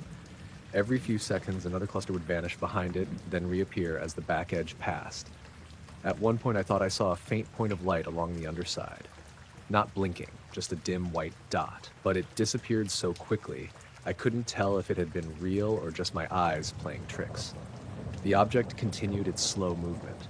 I checked the horizon behind me for planes or helicopters that might explain it. Nothing. The town was quiet. Most houses had already gone dark for the night. When I looked back up, the shape had reached the center of the sky. For a moment it seemed to pause, not completely stop, but slow enough that I noticed. The stars behind it stayed blocked for a few seconds longer than before. Then it started moving again, this time a little faster. Still smooth, still silent. I realized I'd been holding my breath. The shape slid toward the northern part of the sky. Eventually, the edge reached a darker patch where fewer stars were visible near the horizon. As it passed into that area, the outline became harder to see. The stars stopped disappearing. For a moment I thought it had vanished completely. Then, I caught the faintest hint of movement one last time. A darker section of sky sliding into the darkness beyond the fields. Then it was gone. I stood there, staring upward long after it disappeared. The sky looked normal again, stars everywhere. Nothing moving except a faint satellite drifting along the edge of the horizon. Eventually, I sat back down in the chair. The quiet around the yard felt different now, like I'd just watched something I wasn't supposed to notice. I stayed outside another 15 minutes, hoping it might come back. It didn't. But right before I went back inside, I noticed something odd. The porch light behind me flickered once. Just a quick blink. And for that brief second of darkness, the sky above the house looked completely empty of stars. I noticed the light before I fully woke up. At first, it felt like morning was coming early. My bedroom ceiling had that faint gray brightness you get right before sunrise when the sky starts lighting up outside. But something about it felt wrong. I opened my eyes and lay there for a moment staring up. The ceiling was glowing, not brightly. Just a soft, pale white light spreading across the plaster like someone had turned on a lamp in the next room. My bedroom window sits on the opposite wall from the bed, and the blinds were closed. Normally, when street light leaks through them, it casts thin stripes across the ceiling. This was different. The whole ceiling was evenly lit. I pushed myself up slightly on the pillow and glanced at the clock on the nightstand. 2:16 a.m. The light held steady for maybe another second. Then it faded. Not instantly, just dimmed until the ceiling returned to the usual darkness. I lay there listening. The house was quiet except for the faint hum of the refrigerator in the kitchen. Outside, I could hear crickets somewhere beyond the yard. Nothing unusual. I told myself it was probably headlights from a car passing outside. My house sits near a narrow road outside a small town in northern Georgia. Sometimes cars drive by late at night, and their lights sweep across the walls if the angle is right. That explanation felt reasonable enough. But something about the glow still bothered me. Headlights move. This light hadn't moved. It had simply appeared. I swung my legs out of bed and walked to the window. The blinds rattled softly when I lifted them. Outside, the yard was dark and still. The gravel driveway stretched out toward the road about 50 feet away. No cars, no headlights disappearing around the bend. The air looked clear. No fog or mist that might reflect light. I leaned a little closer to the glass and listened. The road was empty. After a minute, I let the blinds fall back into place and went back to bed. Sleep didn't come easily after that. I kept staring at the ceiling, waiting for the light to return. Eventually, I must have drifted off. The next thing I remember was waking up again. This time, I didn't see the light right away. I felt it, a faint brightness through my closed eyelids. I opened my eyes slowly. The ceiling was glowing again, same pale white light, maybe a little brighter than before. I stayed completely still. The glow didn't flicker. It didn't move across the ceiling like headlights would. It just hung there. I checked the clock again, 2:23 a.m. The light lasted longer this time, maybe 4 seconds, then it faded the same way as before, slowly dimming until the room was dark again. I sat up. Something about the pattern made me uneasy. 2 lights, 7 minutes apart. I grabbed my phone and opened the weather app, half expecting to see a storm rolling through. Clear skies, no lightning reported anywhere nearby. I thought about going outside to check the yard, but the idea didn't feel appealing for reasons I couldn't explain. Instead, I sat on the edge of the bed and listened to the house. The refrigerator clicked off in the kitchen. The silence after that felt heavier. I glanced toward the ceiling again. Dark. After a minute, I stood up and walked into the hallway. The living room window faces the road, so I figured if headlights were causing the light, I'd see cars passing there. The living room looked normal. Moonlight faintly outlined the furniture. I parted the curtains and looked outside. The road was empty.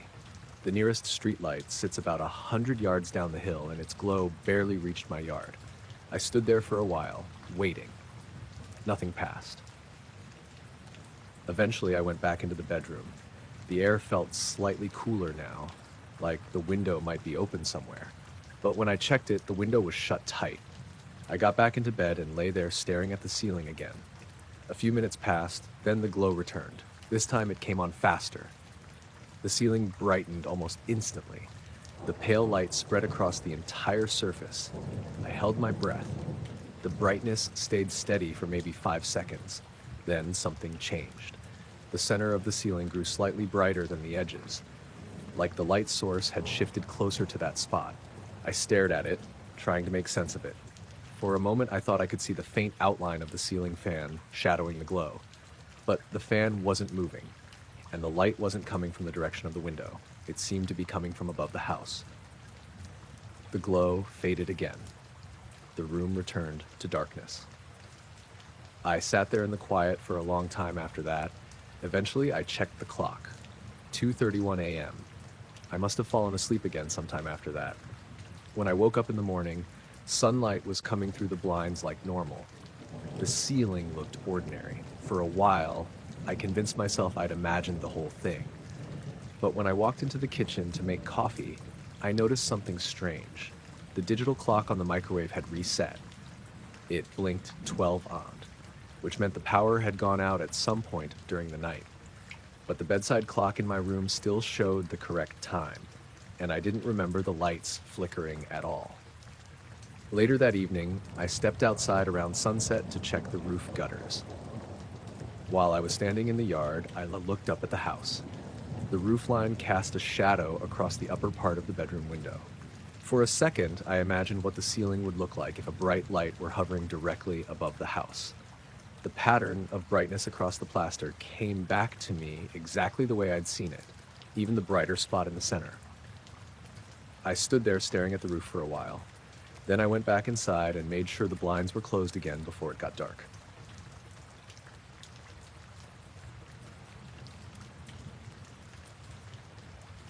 The fog started about 10 miles outside of town. It was early morning, just after 5, and I was driving east on Route 47 toward the warehouse where I worked.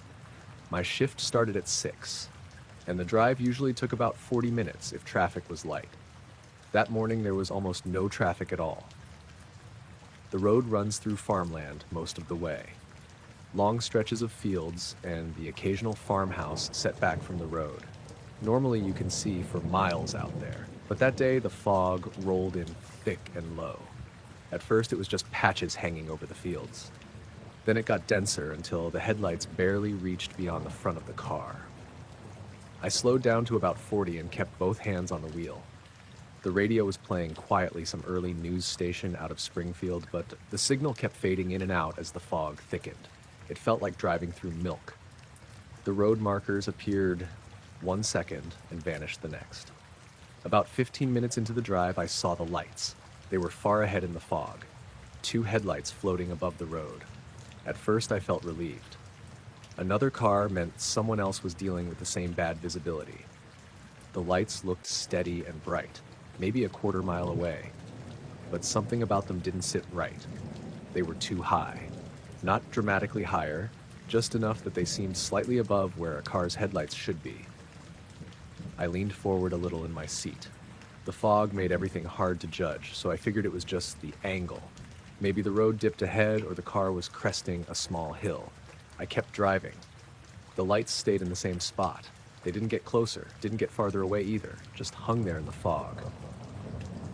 The radio crackled again, then went silent. For a moment, the only sound inside the car was the tires hissing against the damp pavement. I checked the speedometer, still doing about 40. The lights ahead should have been getting closer, but they weren't. They stayed the same distance away, glowing faintly through the fog. I glanced down at the clock on the dashboard. 5:24 a.m. When I looked back up, the lights were still there, still hovering above the road. I remember thinking maybe it was a truck parked somewhere ahead, facing my direction. But the road was straight for miles. If it was parked, I should have reached it by then. Instead, the distance between us never changed. I drove like that for another minute, staring through the fog at the floating headlights. Then something else occurred to me. I couldn't see the body of the vehicle, just the lights. Usually, even in fog, you can make out the faint outline of a car or truck once you get close enough. But there was nothing behind them, just fog. I slowed down even more. 35, 30. The lights didn't react. They stayed where they were. The fog around them looked slightly brighter, like the glow was spreading through it. I rolled down my window halfway. Cold air drifted into the car. I listened for an engine. Nothing. Just the faint whistle of wind and the soft sound of my own tires. The lights remained completely still. Then they moved. Not forward. Up. Just a little. Maybe a few feet. I blinked hard, thinking the fog had shifted, but the lights were definitely higher than before. Now they were clearly floating above the road. I slowed the car almost to a crawl. The lights stayed in place. For a moment, they seemed to flicker slightly, though it might have just been the fog swirling around them. Then the fog began to thin. It happened gradually. The thick gray wall ahead started to break apart, revealing more of the road. I kept my eyes locked on the lights, waiting to see the vehicle they belonged to. The fog cleared enough that I could see the pavement ahead for at least 100 yards. There was nothing there. No car, no truck, just the empty road stretching forward, but the headlights were still visible. Now they hovered well above the asphalt, maybe 20 feet in the air. I slowed the car to a complete stop. My engine idled quietly in the silence. The lights stayed there for another few seconds. Then they drifted sideways, not fast, just a smooth slide toward the field on the right side of the road. Still silent, still glowing the same dull yellow. They moved maybe 50 feet across the open air. Then they faded. Not suddenly, just dimmed until they blended into the fog. The road ahead was empty. I sat there gripping the steering wheel for a moment before easing my foot back onto the gas. As I drove past the spot where the lights had been, I looked out into the field. The ground was flat and damp from overnight dew. No vehicles, no structures, just rows of cut corn stubble disappearing into the fog. I kept driving the rest of the way to work. The fog thinned out completely about 5 miles later. By the time I reached the warehouse, the sky was already starting to brighten with early morning light. Everything looked normal again. But when I parked and shut off the engine, I realized something odd. The clock on the dashboard read 5:46. That didn't make sense. From the last time I checked it, 5:24, it shouldn't have taken that long to reach the warehouse, even with the fog. And I couldn't remember the last 10 minutes of the drive very clearly. Just the empty road, and the feeling that I'd been watching my rearview mirror for lights that never appeared.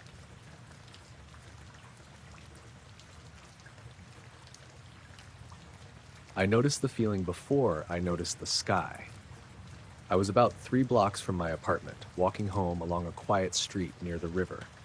It was just after midnight, and the air had that cool, damp smell you get in early spring when the snow is mostly gone, but the ground still holds moisture. The streetlights were spaced far apart, leaving long, dark stretches between them. My footsteps echoed faintly off the parked cars lining the curb. I'd been at my friend Marcus's place watching a late basketball game and stayed longer than I planned. By the time I started walking home, the neighborhood had gone quiet. No traffic, no people outside, just the low hum of distant highway noise and the occasional creak of branches in the wind. I had my hands in my jacket pockets and was staring down at the sidewalk when the feeling hit me. It wasn't fear exactly, more like a sudden awareness, like someone had just started looking at me. I stopped walking. The quiet around the street seemed to thicken. I turned around slowly, scanning the houses behind me. All the windows were dark. One porch light down the block flickered slightly, but there was no movement anywhere. I listened for footsteps or voices. Nothing. After a few seconds, I shook it off and kept walking.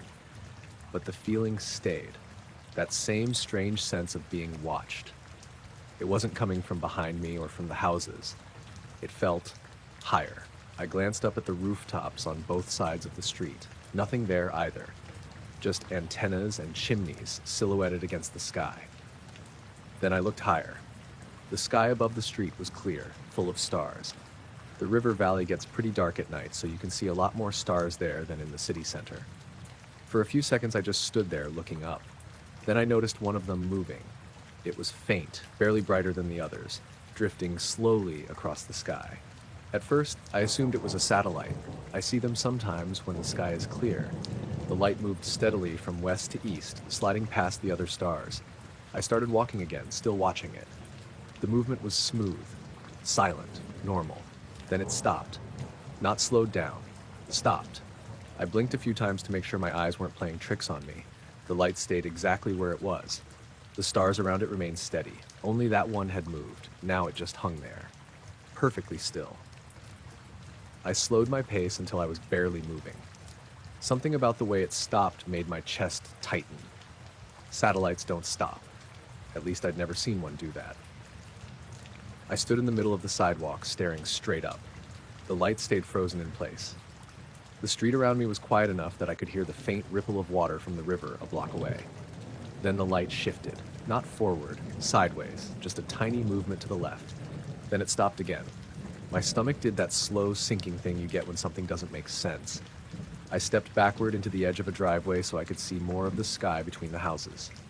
The star remained still. I counted slowly in my head. 1, 2, 3, 5. 10 seconds. Then it faded. Not like a shooting star or a flare burning out, it just dimmed, slowly, until it blended into the sky. I kept staring at the spot where it had been. The surrounding stars looked exactly the same. Nothing moved anymore. I stood there another minute, waiting to see if it would come back. It didn't. Eventually, I started walking again. The strange watched feeling faded gradually, like someone had turned their attention somewhere else. By the time I reached the corner near my building, the street felt normal again. The hallway light inside the apartment building buzzed faintly as I pushed through the front door. I climbed the stairs to the second floor and unlocked my apartment. The place was quiet and still. I dropped my keys on the counter and walked over to the window that faces the river. For a moment, I considered stepping onto the fire escape to look at the sky again. Instead, I just stood there inside the room, staring out through the glass. The sky above the buildings was empty now. Stars scattered across it like always, nothing moving. Eventually I went to bed, but when I checked my phone before turning off the light, I noticed the time. 12:38 a.m.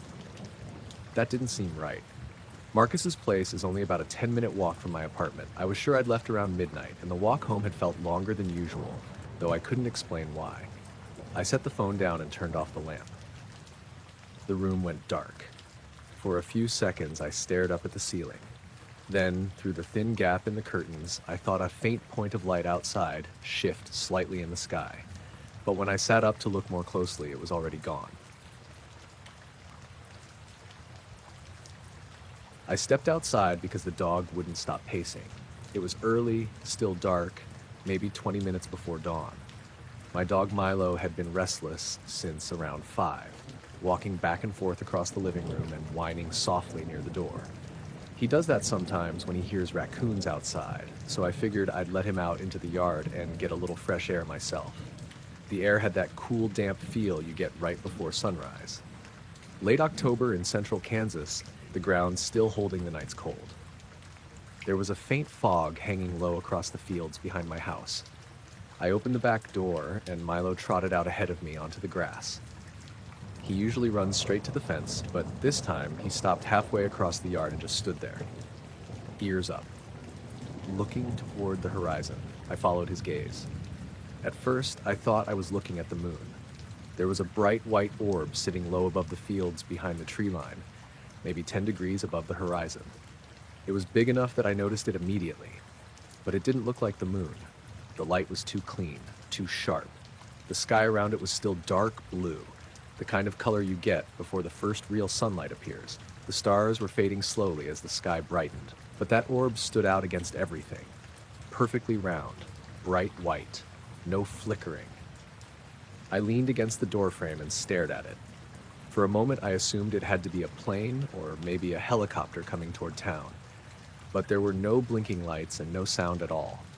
The brightness didn't hurt to look at, but it was strong enough that it cast a faint glow across the fog in the fields. Milo gave a low whine. I stepped down onto the grass. The ground felt damp through my shoes. The orb didn't move. It hovered there just above the horizon, steady and silent. The longer I watched it, the stranger it felt. Normally, when something is low like that near the horizon, you can see it drift slowly upward as the earth rotates or as dawn approaches. But this one stayed exactly where it was. Then it moved. Not up, down. At first, I thought my eyes were adjusting to the light and playing tricks on me. But the orb definitely dropped lower, just a few inches at first, relative to the tree line. I took a few steps forward in the yard. "Do you see that?" I muttered, even though Milo obviously couldn't answer. The orb continued sinking, slowly, perfectly straight down. The motion was smooth, like it was sliding on invisible rails. My first thought was that maybe it was setting behind the horizon the way the moon sometimes does, but that didn't make sense either. The sun hadn't risen yet, and the sky was still dark enough that the stars were visible above it. And whatever this was, it was too bright and too low. I checked the sky around it.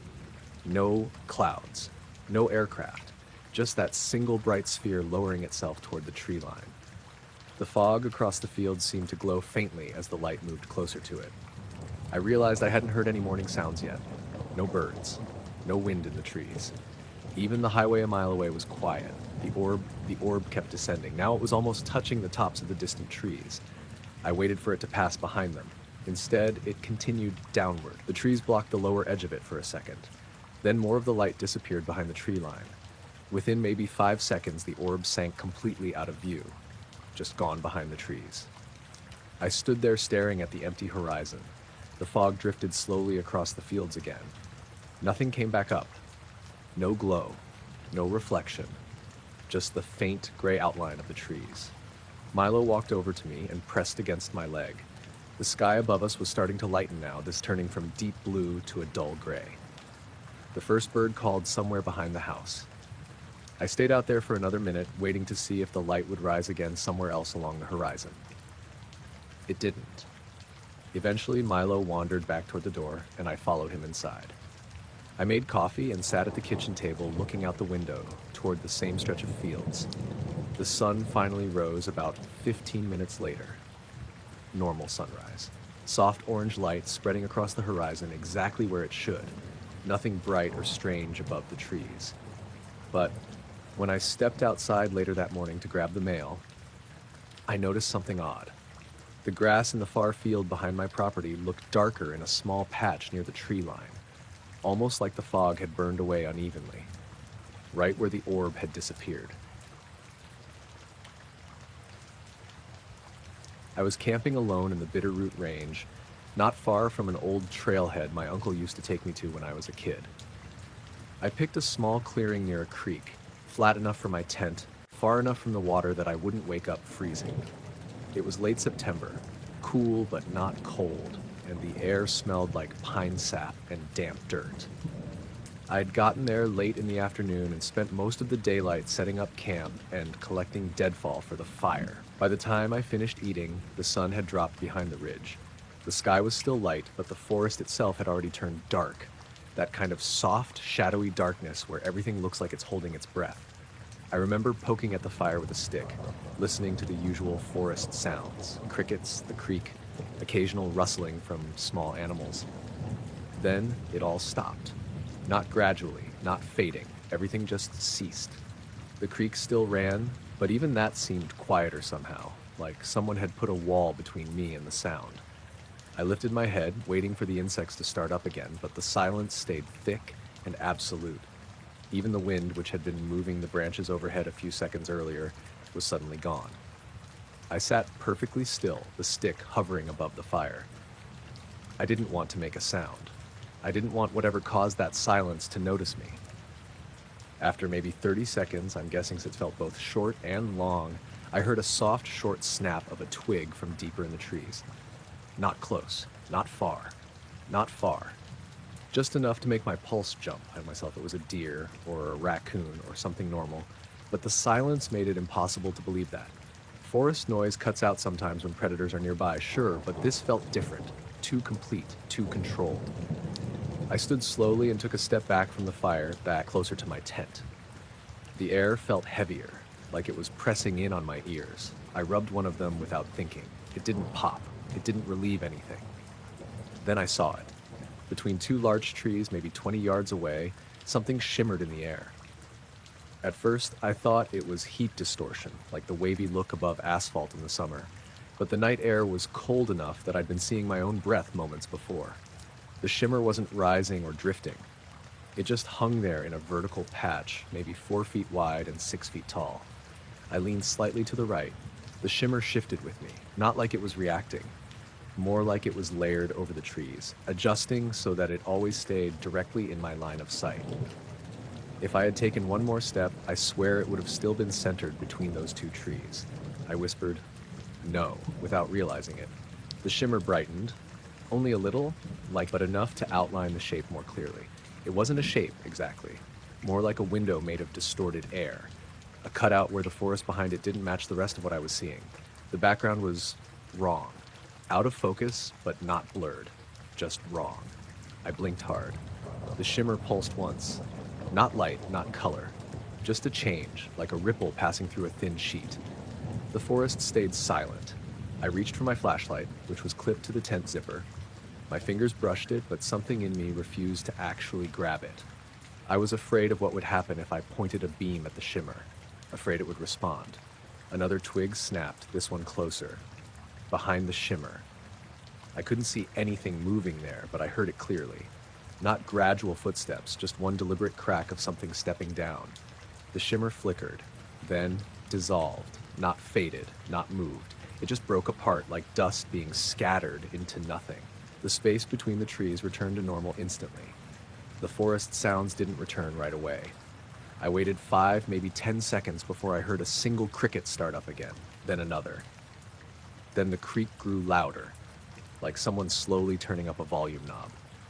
When the wind came back, it rustled the branches hard enough that I flinched. Everything went back to normal. I stood there staring at the empty spot between the trees for a long time. I wanted to believe the whole thing was a trick of my eyes, some kind of optical illusion from the firelight, but the silence hadn't been an illusion, and the distortion had reacted when I moved. I finally forced myself to sit back down by the fire. I didn't add more wood. I didn't eat anything else. I just sat there, listening, trying to figure out if I should pack up and hike out in the dark. The trail was narrow and rocky, and I didn't trust myself not to twist an ankle in the panic that would definitely hit once I left the circle of firelight. After maybe 20 minutes, the forest felt normal again. Too normal.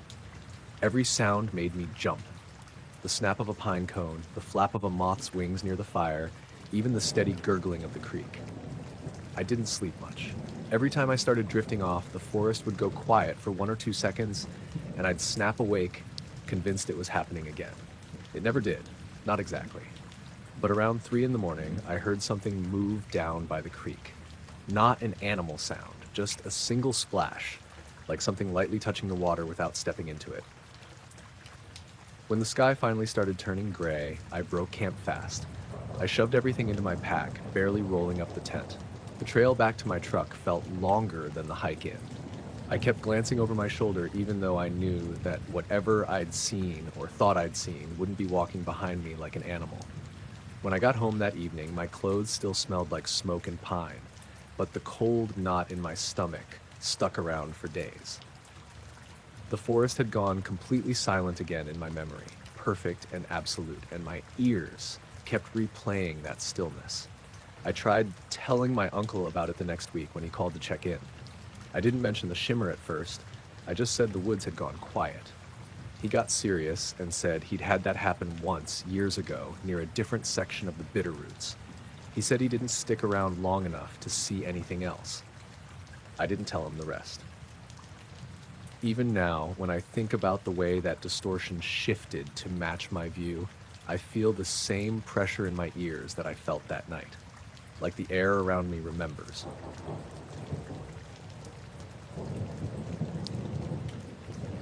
I was driving back from my cousin's place in McCall late on a Sunday night, taking the forest road that cuts between the lake and the ridge.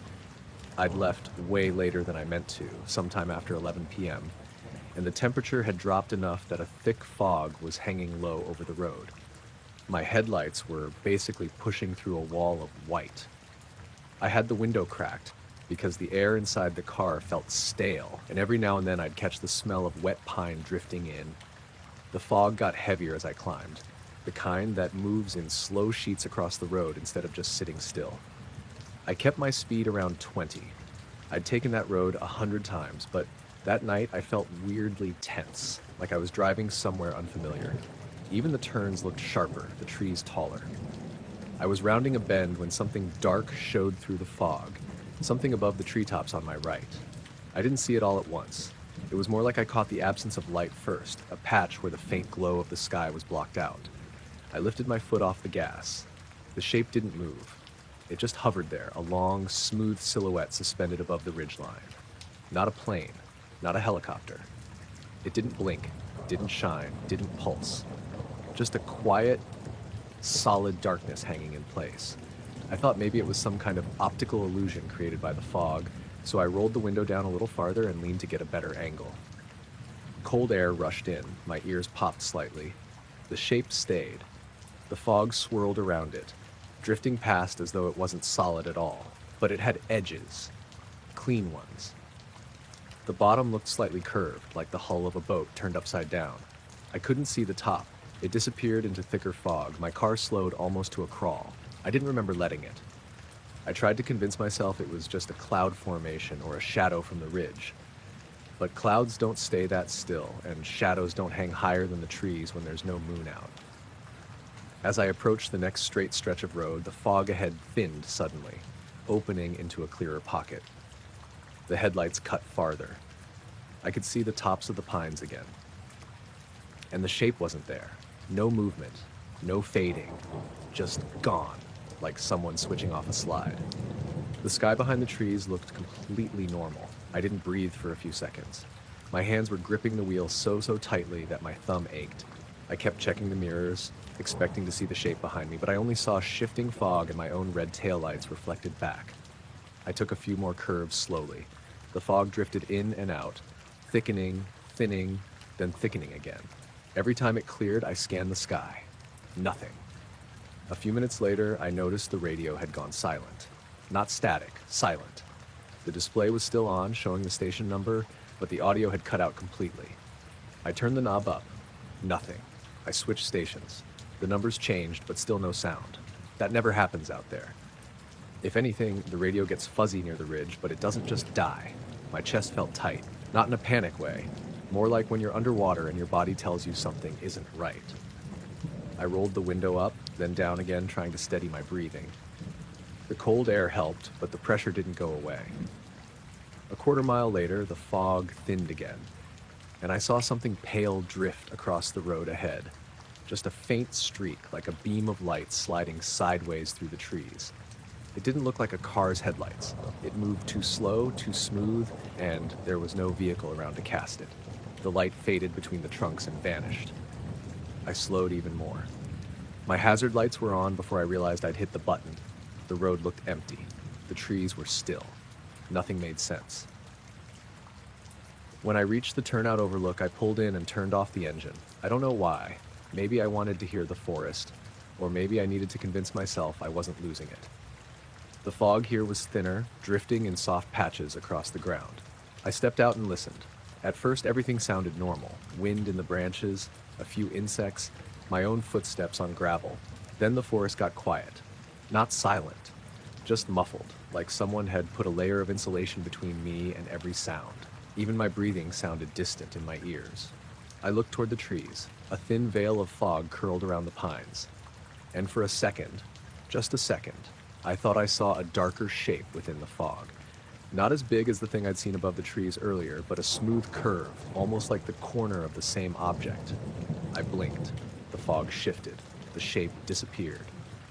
I waited, staring at the same patch of forest until my eyes watered. Nothing changed. When I finally got back in the car, the radio came back on by itself, mid-song, volume low, like nothing had happened. I nearly jumped out of my skin. The dashboard clock, which had been reading 11:42 when I parked, now showed 11:48. I hadn't been outside that long. I drove the rest of the way home barely noticing the road. The fog thinned out a few miles later, and by the time I reached town, the sky was clear enough to see stars. The next morning, everything looked normal. No weird fog, no strange pressure in my chest. The car started fine, radio worked perfectly, but when I checked the paint near the top of the passenger door, don't ask me why, I just felt like I should. I found a single faint streak like something had drawn a finger across the metal. Not a scratch, not dirt, just a clean, dull line cutting through the dew. It wiped away instantly. I stood there longer than I needed to, staring at the empty driveway, waiting to feel something, fear, relief, anything. What I felt instead was the same strange tightness in my chest I'd felt on the road, like something above me was remembering the sound it made.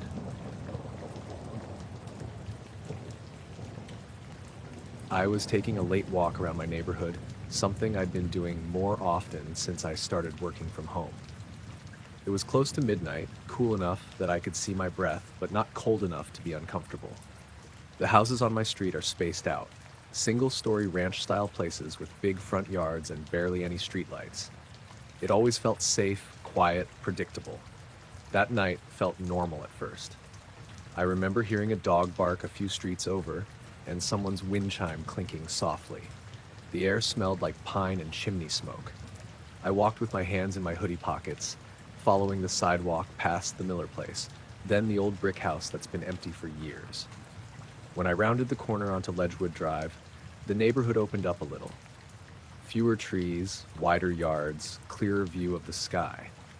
I don't know why I looked up then, probably the way the moonlight hit something, but I did. That's when I saw it. A pale orb hovered above a rooftop about 2 blocks away. Not high in the sky, just maybe 20 or 30 feet above the shingles. It wasn't bright, it wasn't glowing like a lamp or a drone. It looked more like a soft, diffused sphere of light, the way fog sometimes glows around a street lamp, except there was nothing to illuminate it. It just hung there, perfectly still. I stopped walking without thinking. My brain tried to categorize it. A drone, maybe? A reflection? A security light? But it wasn't throwing any light onto the roof below. It wasn't flickering. It didn't strobe like aircraft lights. It looked self-contained. I stepped closer, moving slowly down the sidewalk, trying not to blink. The orb didn't react. It just existed there over the roofline of a dark house I didn't recognize. I didn't see any movement inside, no porch lights, nothing. As I got closer, the silence hit me. The dog barking earlier had stopped, the wind chimes too. Even the sound of distant cars was gone. It felt like someone had sucked all the noise out of the night. My footsteps on the pavement sounded too loud, too sharp. I slowed down again. The orb stayed exactly where it was, maybe the size of a basketball, maybe a little bigger. The light didn't spread. It was confined to that sphere, pale and even like the color of a dim LED. Then it dimmed slightly, just a subtle shift, but enough for me to notice. It was like someone slowly turning down a dimmer switch, not abruptly, but with intention. I froze, half hidden behind a mailbox. The orb continued to dim, but it didn't shrink or drift. It didn't fall or rise. It just became fainter in place, like it was dissolving into the darkness. Then, for a moment, it stabilized, still visible but barely. I held my breath. A few seconds passed, maybe 10. Then the orb dimmed again, this time faster, until it looked no brighter than a faint smudge of moonlight, and then it was gone. No movement, no streak, no sound, just gone, as if someone had erased it from the air. I waited where I was, listening. Still nothing. After a moment, the normal sounds returned. A car engine in the distance, a gust of wind moving through leaves, a porch light buzzing. It all came back at once, like the neighborhood had been paused. I stepped slowly toward the house where the orb had been. The air felt colder near it. Not freezing, just enough to notice. The house itself looked completely ordinary. 2 windows, shut curtains, no lights on. I didn't recognize the car in the driveway, but I don't pay attention to neighbors' cars much. I stood at the edge of the sidewalk, staring at the spot where the orb had hovered. There was nothing there now, just a blank patch of night sky. For some reason, I checked my watch. 12:08 a.m. I glanced at my phone. 11:57 p.m. I frowned. My watch isn't digital. It doesn't resync itself. I'd wound it earlier that day, and it had been accurate. Somehow it had jumped ahead 11 minutes. I walked home faster than I meant to. Every tree shadow felt off, like they were slightly out of place. I kept glancing up at rooftops, half expecting to see another pale orb resting above them. Nothing else appeared. When I got back into my house, the air inside felt warmer, normal. The heater kicked on. The refrigerator hummed. The dull buzz of the street lamp outside drifted through the window. But when I checked my watch again, it still read 12:08, even though my phone now said 11:59. The next morning, my watch had corrected itself. Or maybe corrected isn't the right word. It drifted back to the right time, minute by minute, until it matched my phone exactly. Like whatever had happened wasn't permanent. I walked past that house again later that day. It looked even more ordinary in daylight. Fresh paint, trimmed hedges, nothing weird about it at all. But I kept glancing at the roof. I didn't see anything. Still, When night came again, I closed the blinds a little tighter than usual. And before I went to bed, I checked all the clocks in the house, twice, just to make sure none of them had jumped ahead on their own. They hadn't. But around midnight, for a few seconds, the neighborhood went quiet again. Quiet in that same unnatural way, like the world was waiting for something to appear just above the roofs.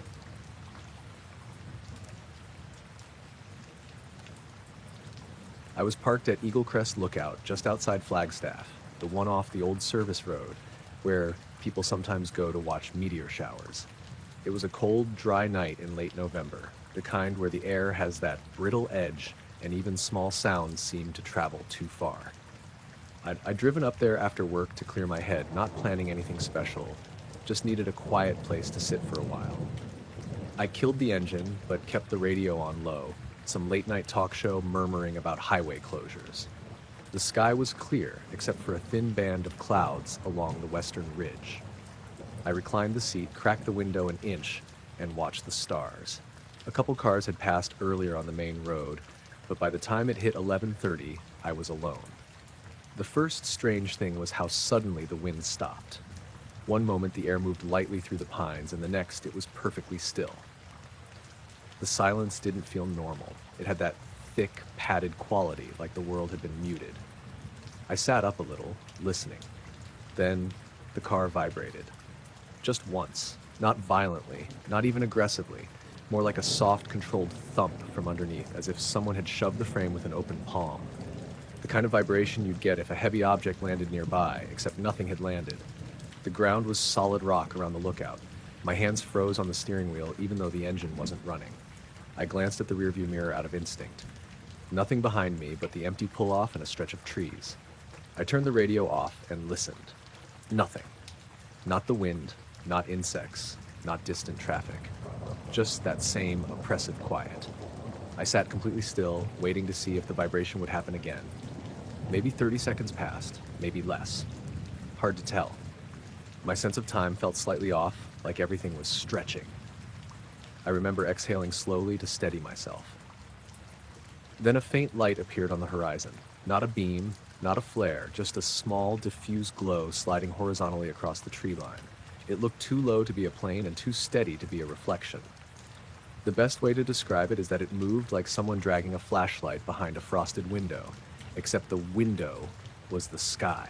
The light didn't brighten or dim. It held the same soft intensity as it traveled, gliding in a straight, deliberate path. I leaned forward, squinting. There were no roads out that direction, no houses, no towers, nothing that would cast a light like that. The glow continued sliding for another few seconds, then paused, just a tiny hesitation, like it had stopped to consider something. The edges of the clouds around it brightened slightly, but not enough to spill real illumination.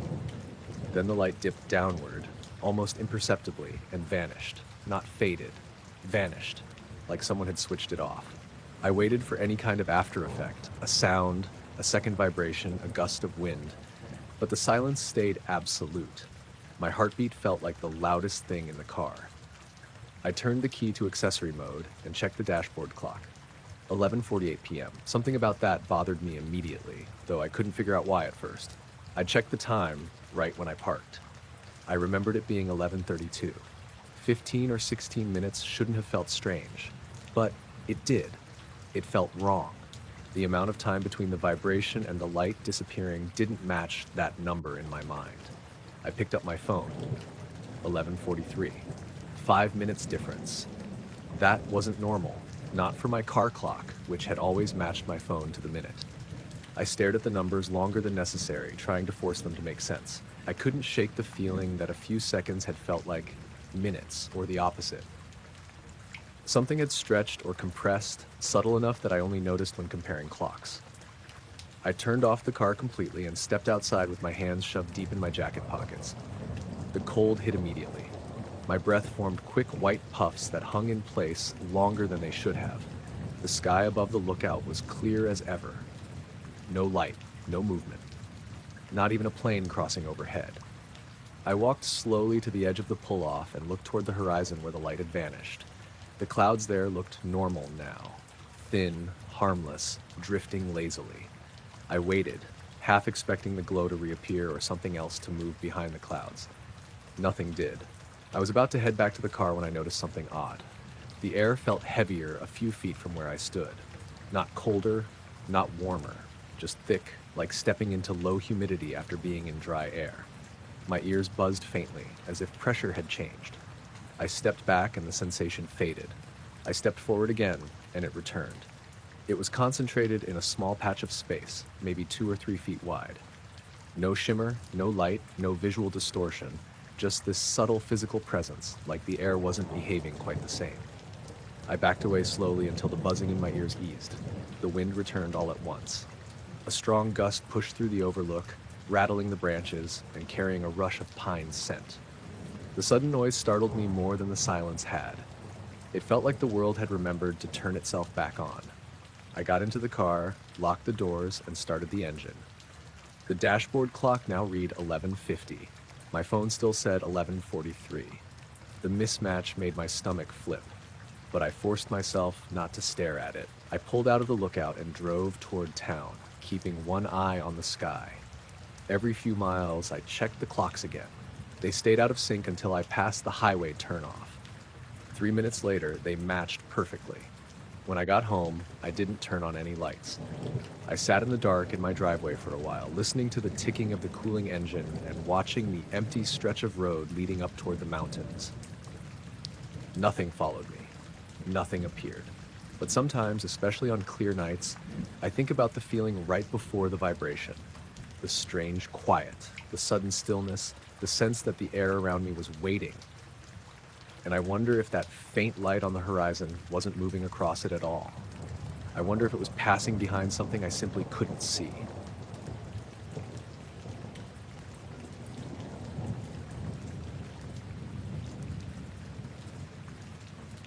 I was driving back from Reading after visiting my friend Nate, taking Highway 299 toward Weaverville. It was close to midnight, the kind of late where the road feels separate from the rest of the world. No traffic in either direction, no houses for long stretches, and just enough moonlight to outline the tops of the pines. The air was cold and dry, the sky unusually clear for that time of year. I wasn't tired, just bored, letting some quiet AM talk station fill the silence. The road curved gently left and right, nothing sharp, and I kept a steady speed. It was one of those drives where you start thinking about random stuff because there's nothing else to grab your attention. Then something caught my eye, barely noticeable at first. A glint, a reflection. High above the road, maybe 50 or 60 feet up. My headlights bounced off something metallic for just a second, like the way light hits a moving road sign at the wrong angle. I slowed a little and leaned forward, trying to figure out what I'd seen. There were no signs there, no overpasses, nothing hanging above the highway. Just open air and the dark silhouette of trees. I kept driving but stayed alert. A few seconds later, the reflection appeared again, this time more definite. A smooth, curved surface, not big, but not small either, maybe the size of a compact car.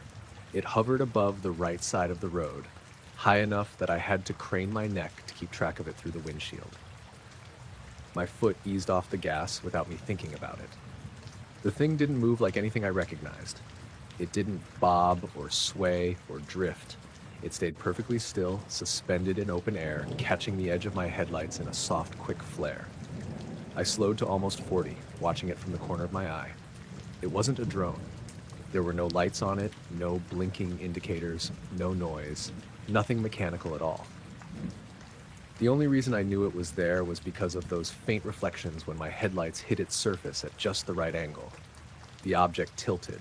Not much, just a slight shift, like it was turning to look down the road. The reflection slid across its underside and vanished as if it had turned away from the beam. I hit the brakes harder than I meant to, and the car jerked slightly. My heart started pounding. I rolled down the window, expecting to hear something. Wind, a mechanical hum, anything. But the night was dead silent. I looked back up. The thing shot upward. No sound, no trail, no acceleration curve. Just an instantaneous upward movement, like something had yanked it straight up out of sight. One moment it was there, hovering above the pines. The next, it was just gone, swallowed by the darkness.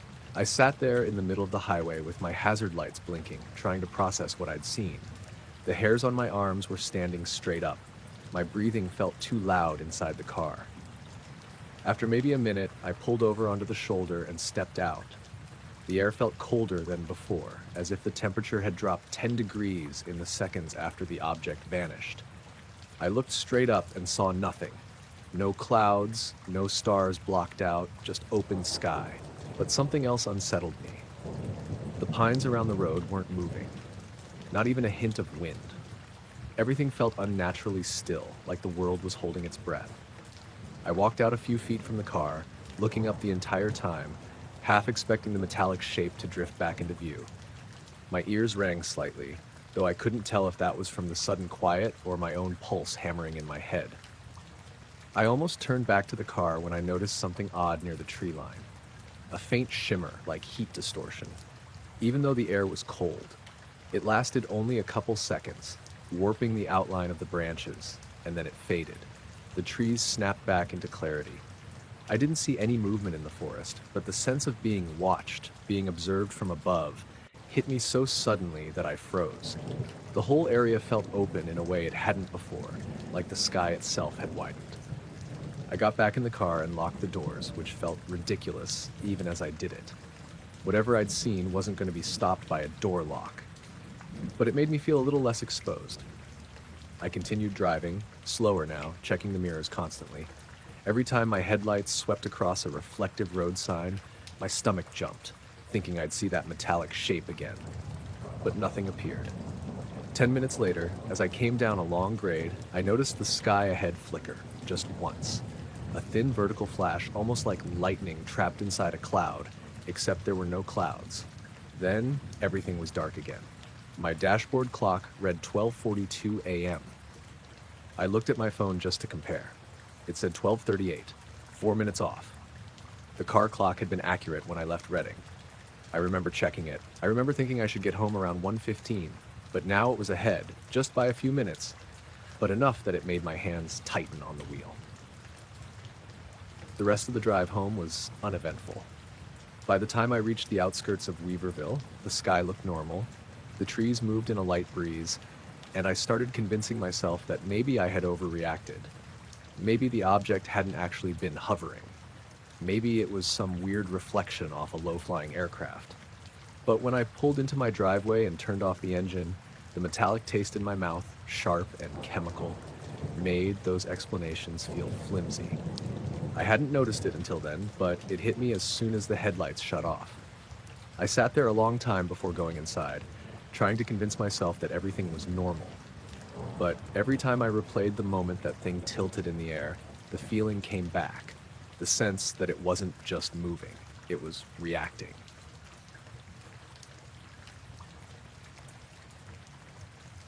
I woke up because my bedroom felt too quiet. Normally I could hear the fridge humming in the kitchen or the water heater kicking on in the basement, but the house in Madison felt dead still, like the silence had weight to it. I rolled over to check the time on my phone, 4:58 a.m. I frowned. I knew I'd set an alarm for 7, but it wasn't going off. I unlocked the screen just to make sure I hadn't messed something up, and the moment the home screen loaded, the time shifted to 3:12 a.m. I stared at it, confused. I locked it and unlocked it again. Now it said 5:41 a.m. I sat up fast.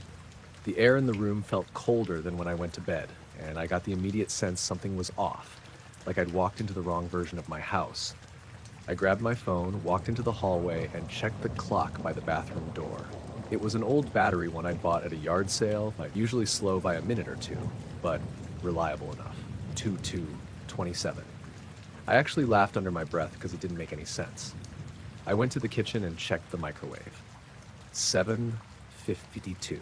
The stove said 6:03. The coffee maker said 4:11. Every single device in the house showed a different time. None of them matched my phone. I stood in the middle of the kitchen, trying to figure out if there had been a power outage during the night. That wouldn't explain the battery-powered wall clock being wrong, but the rest could have blinked out and come back, except most of them were ahead, not behind. And not by the same amount, either. I checked my phone again. It said 4:58 a.m. again, like it had looped back. Then the screen flickered and jumped to 512. I turned it off immediately. The second the screen went dark, the fridge kicked on like someone had flipped a breaker. I walked to the back door, opened it a crack, and stuck my hand out. The air outside felt normal for April. Damp, mild, nothing strange. No storm, no wind, nothing that should have messed with the power. When I closed the door, the kitchen light flickered. Just once. A soft dimming like the bulb got tired for a second. I blew out a slow breath and checked my laptop on the dining table. It had gone to sleep overnight. I opened it. The lock screen loaded, and the time said 8:44 a.m. I hadn't been asleep that long. My body didn't feel it. My eyes weren't dry. I didn't feel groggy the way I do when I oversleep. And the sun wasn't up. I turned on the living room lamp. The bulb glowed normally for half a second, then brightened sharply, then settled into a dimmer level than before. I unplugged it. I didn't want to touch the knob. When I looked out the living room window, the street looked normal. A few porch lights on across the way, a car driving somewhere a block over. No weird glow in the sky, no strange fog. Everything looked completely ordinary. But the times weren't. I went back into the kitchen and opened the drawer with spare batteries. I swapped out the ones in the wall clock. When I put it back on the hook, the second hand started ticking and then stuttered like it was catching on something. It moved, paused, jumped forward, paused again, then spun quickly in a half circle before stopping altogether. I took it down again, heart pounding in a way I couldn't justify. I stared at the unmoving hands. They pointed to 3:19. Not any time it had shown before. The room felt colder again. Not freezing, just noticeably wrong for spring. I stepped toward the thermostat and checked it. It said 68 degrees, same as usual. I bumped it up to 70 and waited. No sound. No warm air. After 5 seconds, the screen faded slightly, like the backlight was dying. I stepped back. The basement door creaked. Not fully open, just a tiny shift in the frame, enough to make the hinge groan. That door never moved on its own. It stuck unless you pulled it. I stared at it, waiting. Nothing else happened. The cold feeling didn't fade, though. It settled in the air like mist you couldn't see. I walked into the living room again, more to get away from the basement than anything else, and checked the old VCR clock under the TV. I hadn't used that thing in years, but the time always stayed blinking at 12 unless I set it manually. Now it said 9:33. I could feel my pulse in my ears. I didn't know what else to do except turn on the TV to see if a news channel showed the real time. I grabbed the remote and hit the power button. The screen glowed gray. Not black like usual before a channel loads. Gray with faint bands of darker shade drifting across horizontally. No sound. No menu. I hit the power button again. The screen stayed gray for another second before cutting to black. The power light on the TV stayed on. I unplugged it. In the silence that followed, something upstairs creaked. I froze. My house was a single story, no upstairs. The attic was low and cramped, used only for insulation and storage, and the only access point was sealed with screws. The creak came again, slow. A shift in weight, like a board bending under something. I backed toward the hallway, feeling my hands start to shake. The microwave beeped. I spun around, startled hard enough that I almost slipped on the rug. The microwave door was slightly ajar. I hadn't touched it. The display now said 12:06. Different again. I shut the door gently and stepped away. My phone, lying on the counter, vibrated even though I'd turned it off. The screen lit up, not fully, just a glow without icons. When the home screen finally appeared, the clock showed 2:58, then 4:22, then 7:07, then 5:01. The seconds didn't change, only the minutes. I held the power button until it shut off again. The fridge's compressor suddenly stopped. The kitchen went quiet. Then the living room lamp unplugged, flickered once. Just a faint glow inside the bulb like a dying ember. That was when I grabbed my jacket and shoes and stood near the front door, willing myself to leave. I didn't want to stay in the house anymore. But the moment I touched the deadbolt, something made me freeze. The digital clock on the stove beeped again. The numbers were scrolling this time. Not cycling like they do when the power comes back, but scrolling upward quickly, as if time was being fast-forwarded. 6:10, 6:11, 6:12, 6:13. I stepped back from it. The scrolling slowed, then stopped on 6:14. The microwave changed to 8:02. The coffee maker blinked 3:55. My phone buzzed even though it was powered down. The attic creaked again. I don't know what pushed me to walk back toward the hallway, but I did. I stood under the attic hatch and listened. No movement, no sound, just the faint static in my ears from fear more than anything. Then the thermostat let out a faint click. I looked at it. The temperature readout now said 243. Not degrees, just 243 with no unit symbol. Then it blinked to 1119.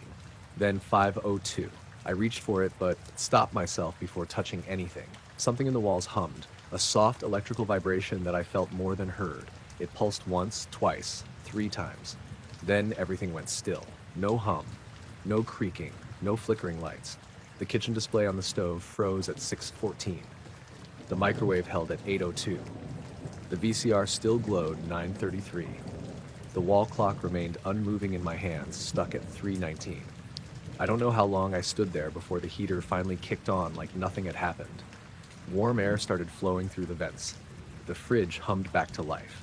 A car drove by outside, normal as ever. I checked my phone again, letting it boot up fully this time. 7:06 a.m., the correct time. All my notifications showed normal timestamps. The signal was strong. The battery was stable. Nothing glitched. I walked through the house again. Every device was still wrong, each one showing a different time, but none of them were changing anymore.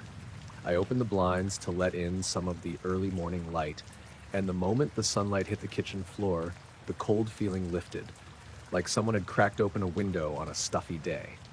I didn't try to fix any of the clocks. I didn't reset anything. I just left them the way they were. Every device frozen at a different minute of a morning I had no memory of living.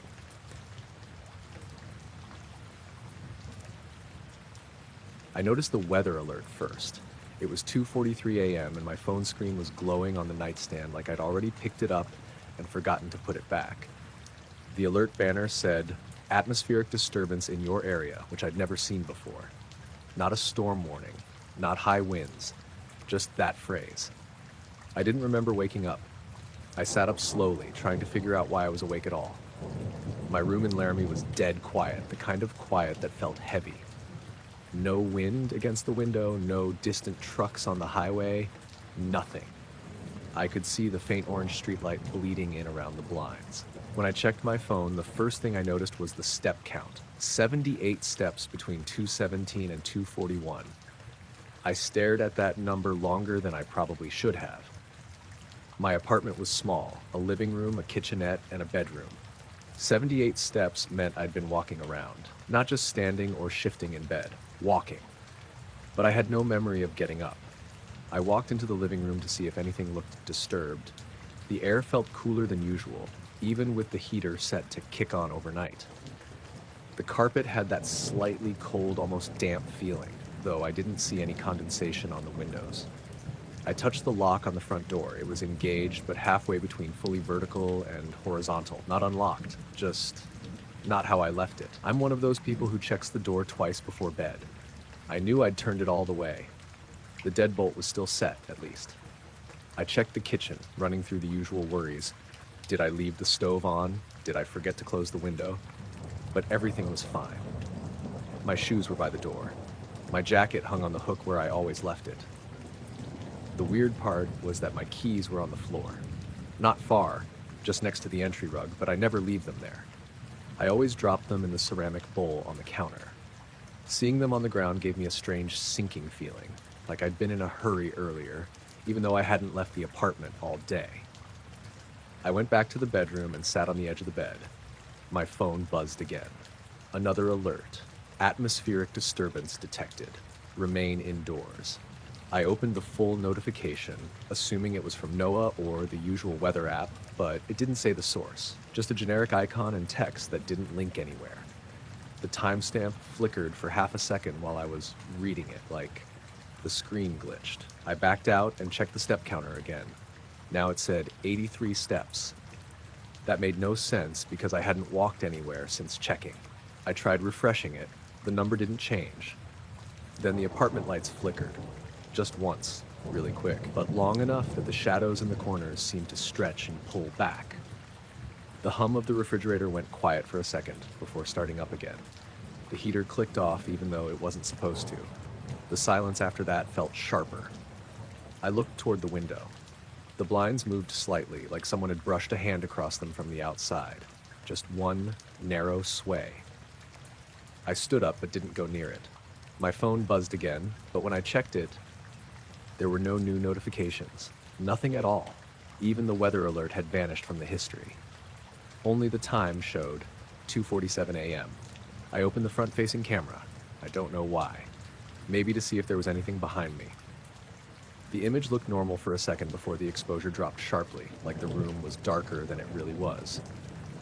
The background behind me warped slightly, the edges bending inward, as if the camera was struggling to process depth. Then it froze, just for a moment. The screen locked on an image of me with this distorted background shrinking toward a point behind my shoulder. I closed the app. When I walked back toward the living room, my socks picked up something cold on the carpet. I crouched down and touched it. The fibers were wet. A small patch, maybe the size of my palm, like someone had tracked in snow and it had melted. But the moisture wasn't near the door. It was near the center of the apartment, Memphis, nowhere close to anything that could have leaked. I checked the ceiling. Dry. No dripping. The heater clicked on again suddenly, blowing warm air across the room. It startled me enough that I stepped back, bumping into the coffee table. My phone vibrated again. This time it was the step counter. 106 steps since midnight. Before I could react, the apartment filled with a faint sound. A soft, low vibration. Not exactly a hum, more like the air had taken on a tone. You know how sometimes you can hear when a truck is idling outside, but you can't pinpoint the direction? It felt like that. All around me. Diffused. I looked at the window again. The blinds were completely still now, but I got a weird feeling that something was close to the exterior wall. Not touching it, just near it. My phone screen dimmed on its own, then brightened, then dimmed again. The battery percentage jumped from 68% to 54% in a second. The temperature reading said the device was cooling down, even though it was warm in my hand. Another weather alert popped up. Atmospheric disturbance. Severe. The word severe looked wrong. The font was slightly different, like it didn't match the rest of the system notifications. I tapped it, but nothing opened. The banner just shook once and faded away. I backed toward the bedroom, thinking maybe I was overtired or getting sick or something that made everything seem distorted and unfamiliar. But before I reached the doorway, the light in the hallway flickered again, this time in a pattern. Short, long, long, short. Almost like it was attempting something, or responding. The refrigerator hum cut out entirely. The whole apartment fell silent in a way I'd never heard before, not even the faint buzz of electronics. I held my breath. There was a soft tapping sound outside the living room window. Rhythmic. 3 taps. A pause. 2 taps. Another pause. Then 1 tap. Not like someone knocking, more like something lightly brushing or flicking the glass. I backed into the bedroom and closed the door partway. The tapping stopped. The low vibration in the air lessened, fading out bit by bit until it was gone. When everything went silent again, I checked the time. 3:11 a.m. I realized I didn't remember anything between 2:47 and then. No sense of time passing. No awareness of standing still. It felt like a jump cut in my memory. My step counter updated again. 143 steps between 2:50 and 3:09. I sat on the edge of the bed and tried to slow my breathing. The apartment felt normal again. Heater running, fridge humming, faint traffic noise outside. Nothing out of place, except the damp spot on the carpet had dried completely. Not even a shadow left behind. I stayed awake until the sky started turning pale around 6. I walked around the apartment checking everything. Locks, windows, vents. Nothing was disturbed. The weather alert history was empty again. My phone battery was back at 62% without being plugged in. The step counter still showed the movement, though. Every time I looked at that graph, a cold feeling settled into my stomach. The steps formed a looping pattern, back and forth like pacing. More steps than the apartment had room for, unless I was walking in tight circles. I didn't remember any of it. When I left for work later that morning, the air outside felt normal. Clear. No wind. No strange pressure. But when I checked the weather app again around lunchtime, buried in the list of old notifications, was one last alert I hadn't seen before. It was timestamped 2:44 a.m.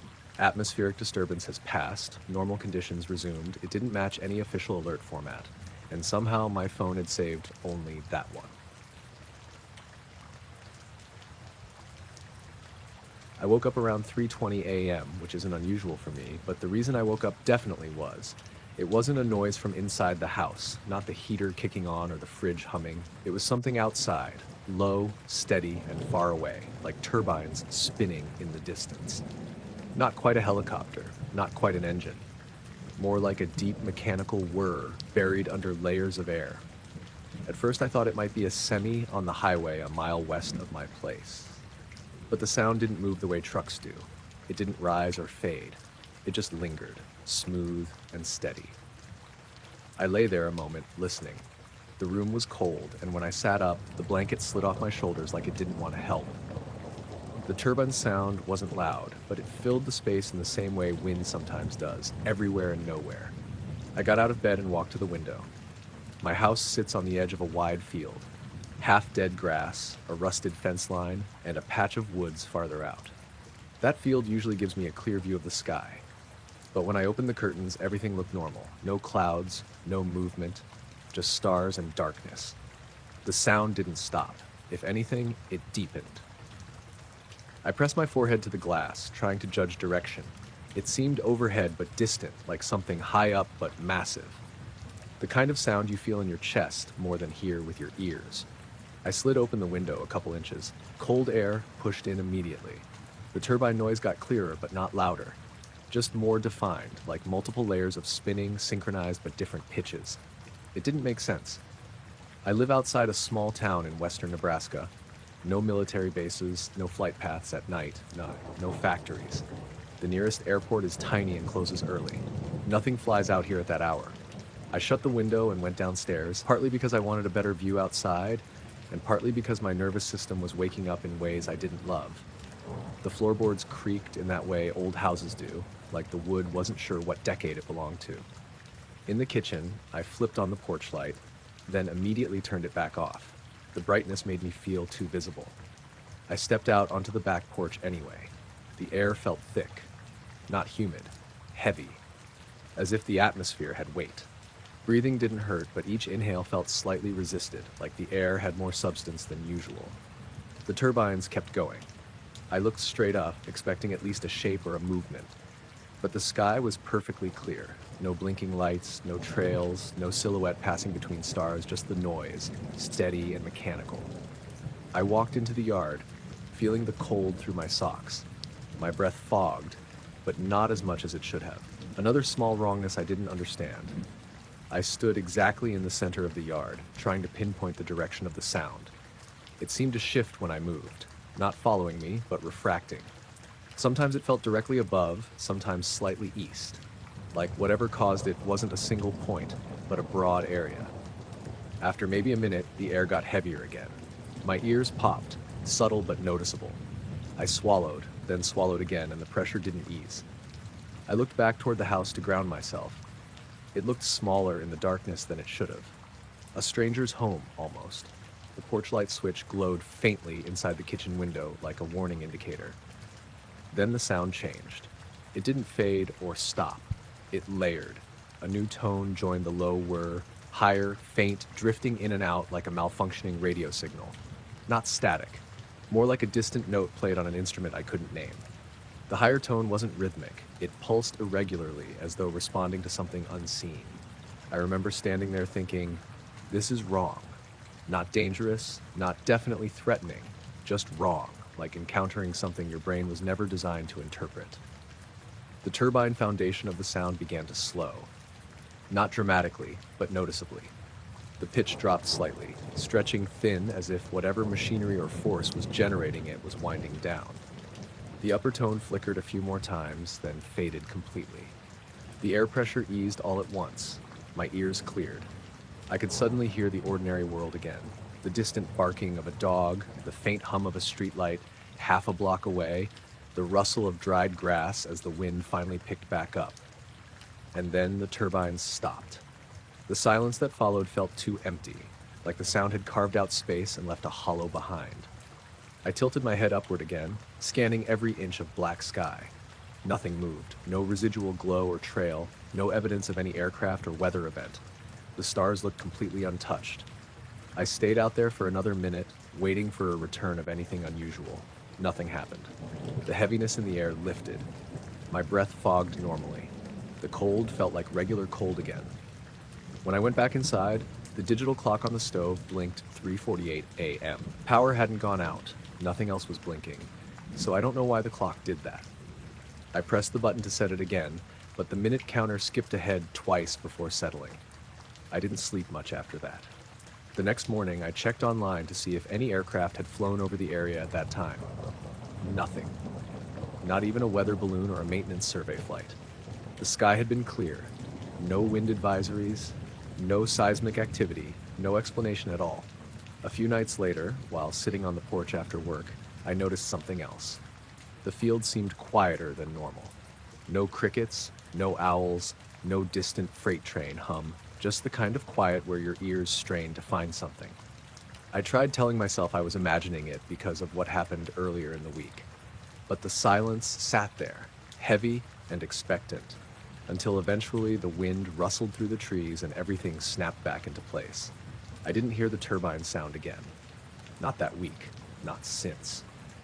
But sometimes late at night when the house settles and the heater turns off, I catch myself listening for it, waiting for the sky to fill with a noise that shouldn't exist, a noise with no source, a noise heavy enough to breathe.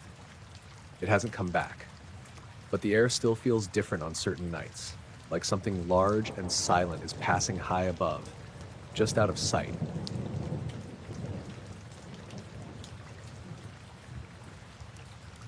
I woke up sometime around 4 in the morning with that feeling, like someone had been standing right outside my bedroom window. Not a dream, not sleep paralysis, just a sudden alertness, the kind that snaps you upright before your brain catches up. My heart was already beating hard when I opened my eyes. The house was quiet. Too quiet for spring, honestly. I live outside Mariposa, near the edge of Sierra National Forest, and even at night there are always some sounds. Owls, wind in the pines, the occasional truck on the distant highway.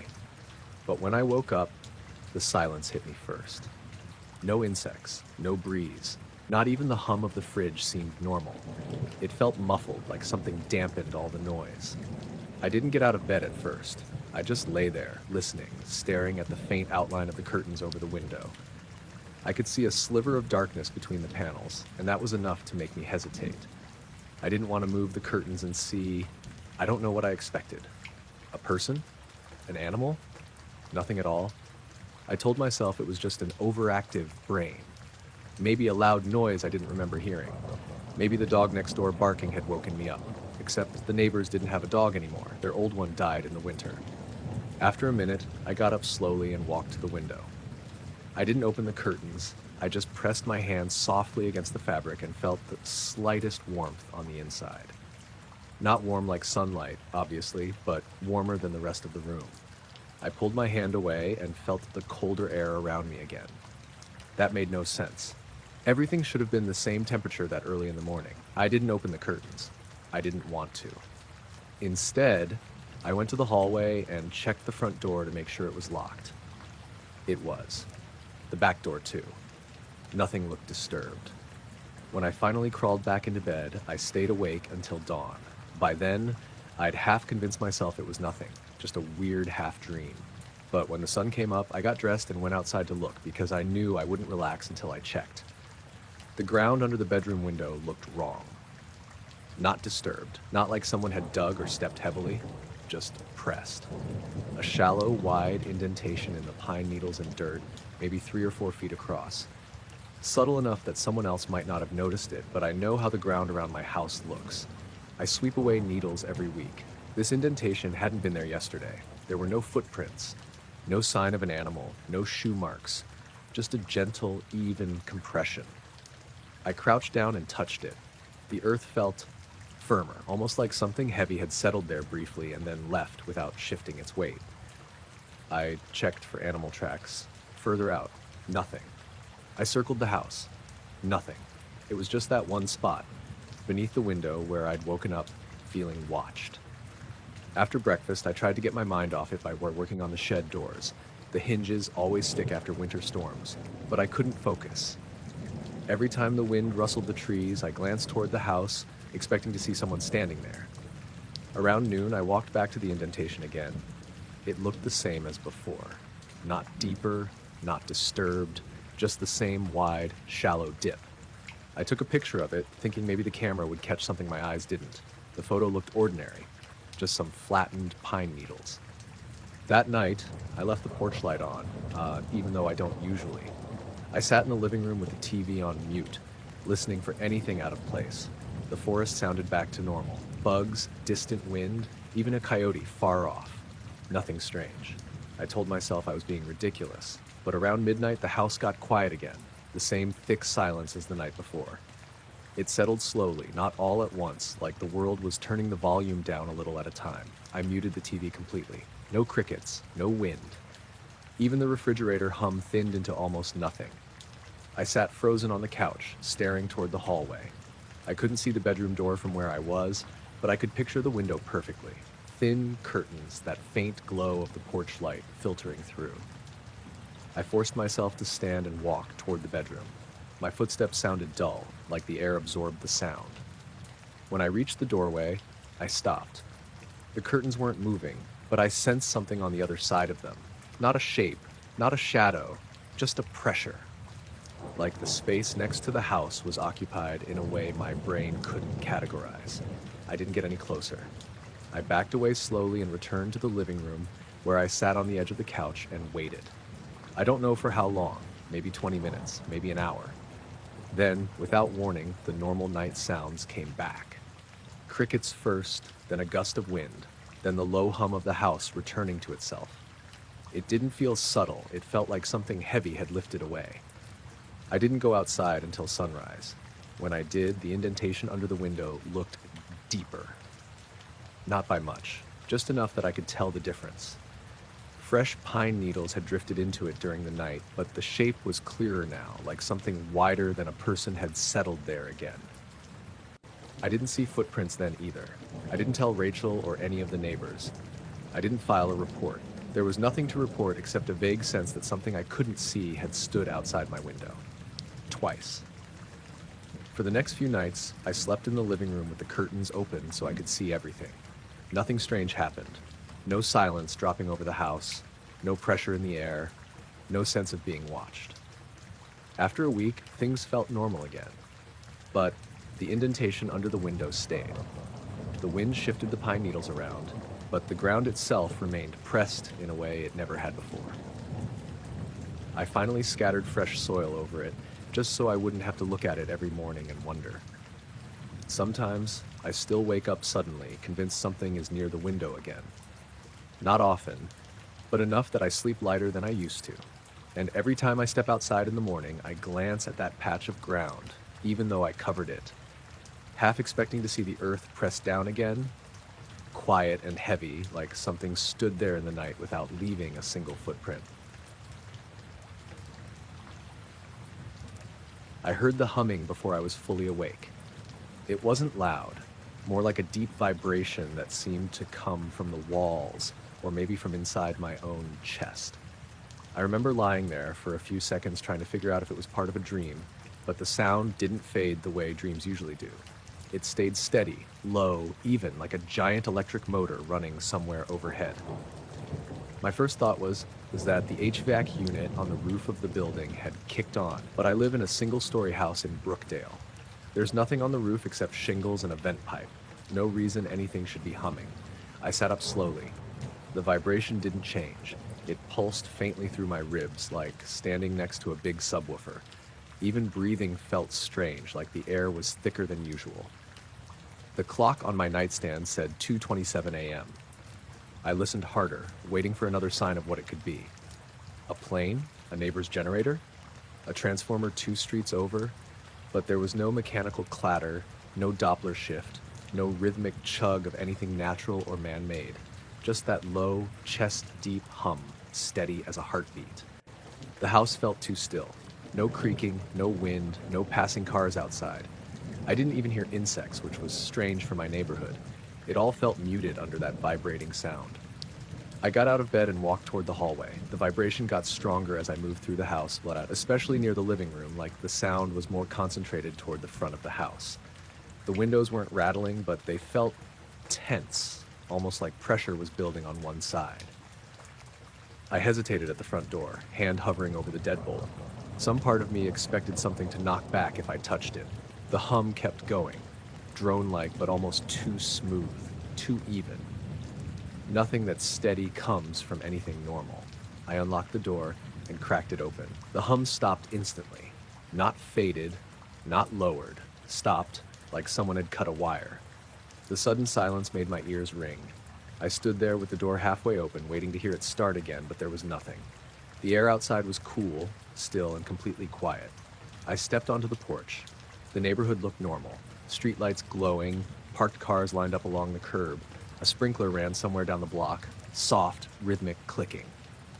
The sky was cloudless and dark, just a scattering of stars above the rooftops. No aircraft, no drones, no flickering lights, no shadows moving across the street, and absolutely no hum. I walked down the first 2 steps and scanned the sky directly above my house. It felt almost stupid doing it, standing there barefoot in pajama bottoms at 2:30, staring upward like I was expecting something to be hovering over me. But after hearing that vibration through my ribs, I needed to check. Nothing.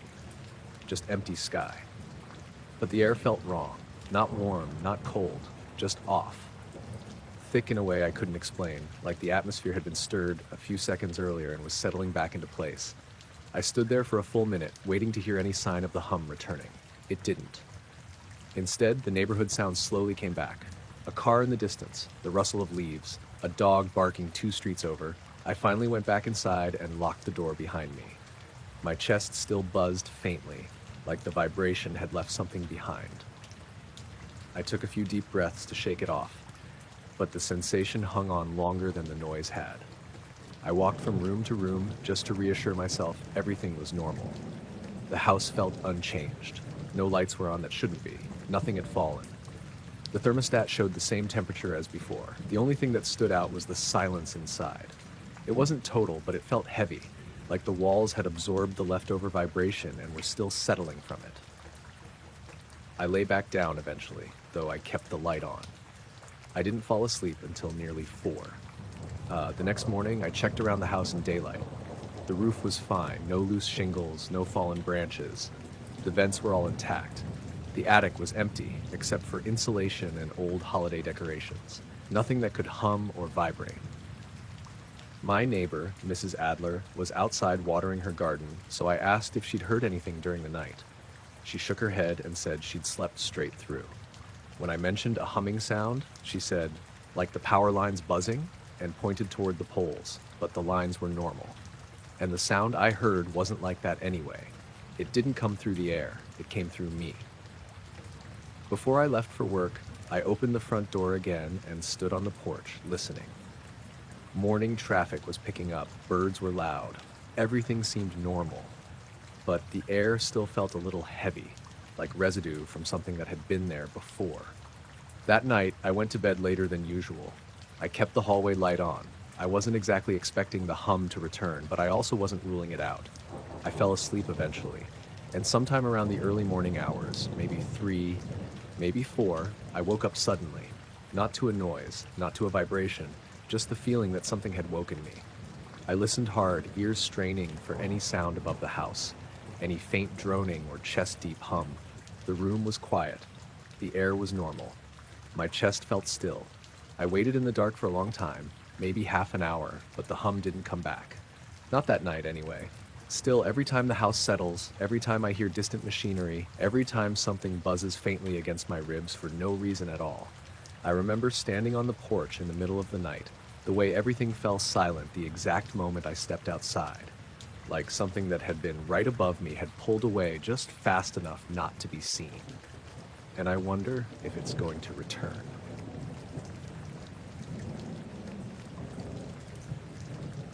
I was standing in my backyard a little after 9, mostly just killing time while my dog Luna sniffed every patch of grass like she'd never been outside before. It had rained earlier, one of those short evening showers that leaves everything damp but doesn't cool anything off. The air smelled muddy and warm. Clouds were moving fast overhead, thin, patchy ones catching bits of moonlight in different places. Nothing felt strange at first. It was just another humid night in a small neighborhood outside Canaville. Quiet except for the usual bugs, a distant AC unit, and the occasional car passing the main road. Then my ears popped. Not both at once, just the left one first, then the right, like someone pressing lightly on the sides of my head. It wasn't painful, just sharp and sudden enough to make me stop walking. I swallowed, trying to equalize them the way you do on an airplane, but the pressure didn't settle immediately. It clung there for a few seconds, buzzing faintly behind the eardrum. I looked around without knowing why. It wasn't instinct exactly, more like the atmosphere around me had shifted in a way my body reacted to before my brain could catch up. Luna froze too, halfway through lifting her leg on the cherry tree. Her ears went rigid. The crickets stopped. Not gradually, just stopped. That's when I noticed the light. It wasn't bright. If anything, it was weaker than a star, but bigger. A little sphere of pale white drifting between the clouds, moving at a slow, steady pace. At first, I thought it was a plane caught behind the wispy layers, but there was no blink, no red or green navigation light, no sound. It made no sense how quiet it was. Normally, when it's that still out, you can hear a jet miles away. This thing was silent. Luna whimpered, low and uncertain, and stayed glued to my leg. She almost never does that. She's usually too focused on marking the entire property as hers. The light slid out from behind one cloud and into a clear patch. That's when I realized it wasn't as far away as I first assumed. The size was wrong. Too big to be a star, too defined to be a planet, too small to be anything I'd expect to see that low in the sky. It looked like it was maybe a few hundred feet up. Hard to tell, but it wasn't space high. I held my breath without meaning to. The pressure in my ears faded, but the silence didn't. The light dipped slightly, like it was adjusting its path. Not wobbling like a balloon, not curving like a drone, just a soft, deliberate change in direction. Then it moved laterally, cutting across the sky in a smooth arc that didn't match the wind direction at all. I checked the treetops. Barely any movement. The clouds above were moving west. The light drifted east. I didn't move. I felt like if I blinked, it would disappear. It drifted behind another cluster of clouds, dimming as the foggy layers passed over it. I waited for it to emerge on the other side. It didn't. I kept staring, counting seconds, trying to predict where it should have come out. 5 seconds. 10, 20. Nothing. Then the silence broke. Not with sound, but with the lack of something. The air felt thinner suddenly, like the humidity had been sucked out of it. Luna backed up until she hit the sliding door and scratched at it, whining now. I finally stepped backward too because the pressure in my ears came back again, this time gentler, like I was adjusting altitude. The sky looked normal now, just clouds moving fast, moonlight cutting through the gaps, the faint orange glow of town hanging beneath everything. But the moment felt wrong, like something had passed through and left the atmosphere settling behind it. I let Luna inside and stepped in after her, leaving the door open just a crack. Part of me wanted to shut it immediately, but the other part felt weirdly drawn to keep watching outside. I turned off the kitchen light so the reflection wouldn't block my view. The crickets hadn't come back yet. The silence in their place felt too heavy. I watched the sky for a good 2 minutes, waiting for the light to reappear. Nothing happened. The pressure in my ears faded again, slowly this time, like easing out of a deep tunnel. I told myself it could have been anything. A drone with its lights diffused through the moisture, a helicopter moving away silently, the moon reflecting weird off wind-blown mist. But none of those explanations matched the way it moved, or the way the air reacted, or the way the animals went quiet all at once. I closed the sliding door and locked it. I almost never lock it until I go to bed. As I walked through the living room, I felt something shift in the house, like a faint tremor. Just one subtle vibration through the floorboards, not enough to rattle anything, but noticeable enough that I stopped walking. It didn't repeat. Luna didn't react. That made it even stranger. I checked the time on the stove, 9:14 p.m. Then I glanced at the microwave, 9:11. My phone said 9:12. The clocks weren't far apart, but they never disagreed. Not by minutes. And they weren't wrong earlier. I'd checked the stove clock when I started making dinner around 7. Everything had matched then. I didn't try to fix them. Something about adjusting the clocks felt like admitting something unusual had happened. I went back to the sliding door one more time and peered outside. The crickets had finally started up again, but weakly, like they were testing the air first. A breeze moved through the neighborhood, shaking the branches and rustling the leftover rain off the leaves. Everything looked normal, but the silence from earlier still lingered somewhere in the back of my mind like an imprint. So did the memory of that small floating light, how it drifted with purpose, how it vanished in the middle of open sky, and how the entire environment seemed to respond to it in ways I didn't have words for. I didn't stay up waiting for it to return. I went to bed. But every time I closed my eyes, I saw that faint glow moving between the clouds. Too deliberate, too silent, too aware. And every now and then, on completely ordinary nights, my ears pop the same way, and for a few seconds, the world around me holds its breath again.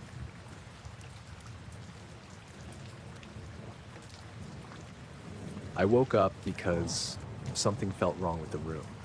Not a sound, exactly, more like a pressure that pushed me out of sleep. When I opened my eyes, the first thing I saw was the alarm clock on my nightstand blinking 12. The hallway clock was blinking too. So was the oven clock in the kitchen. Every digital thing in the house was flashing like the power had gone out, but I hadn't heard anything that would have woken me. It was maybe 3 or 4 in the morning. The house was warm the way it gets on summer nights when you forget to crack a window, but the air felt heavier, like the inside of a car right before a thunderstorm. I sat up and listened. Nothing. Not even the usual hum of the fridge. I walked to the front door because I thought maybe a transformer had blown somewhere down the block. That happens a lot where I live in Crescent Hill. Old lines, old houses, lots of trees leaning where they shouldn't. I didn't turn on any lights since they were all blinking anyway. I just opened the door and stepped onto the porch. The air outside was still and warm. It wasn't windy, wasn't raining, nothing unusual weather-wise, but right when I stepped forward, I heard this low humming far off in the distance. Low enough that I felt it in my chest more than I heard it. I stood still and listened harder. I tried to figure out what direction it was coming from, but it seemed to hang in the air like it wasn't tied to anything. I thought it might be a plane, but it didn't sound like one. No rising or falling pitch, just a flat tone that didn't change. It reminded me of the vibration you get when you put your hand on an old refrigerator compressor, but stretched out across the whole neighborhood. I walked down the porch steps and onto the driveway. The humming wasn't loud, but it felt close somehow. I glanced up out of instinct, expecting maybe a weird cloud or something reflecting light. The sky was clear, just a handful of thin stars showing through the city haze. Nothing moved. The hum cut out all at once. No fade, no slow drift away, just gone. The sudden quiet was strange enough that I stayed outside waiting to hear something else. A dog barked somewhere a few streets over, like it had just snapped out of whatever held it still before. A sprinkler clicked on down the block. Everything started sounding normal again. I went back inside and checked my phone. The lock screen said 3:17 a.m., but the battery icon was stuck on the charging symbol even though it wasn't plugged in. A second later, it corrected itself. I went room to room resetting clocks so they wouldn't drive me crazy later, and I noticed the microwave display flicker once when I set the time. Just once, like it was recalibrating. I should have gone back to bed. But something felt unfinished. I couldn't shake the sense that I'd woken up in the middle of something instead of after it. I got a glass of water and stood by the back door, looking out the small window. My yard was dark, but the houses behind mine had their porch lights on, and I could see the usual shadows the fences made. Then I noticed that one of the shadows didn't look right. It wasn't shaped like anything in the yard. It wasn't tall or detailed, more of a smear, like something had blocked the light for a moment and then moved. I blinked a few times and stared at the same spot. The fence line looked normal again. The odd shape was gone. I pressed my hand to the glass and realized it felt cooler than the air inside. Not cold, just a little too cool for a summer night. Like the temperature inside the house had shifted without me noticing. I went back to the living room, sat down on the couch, and listened for the hum again.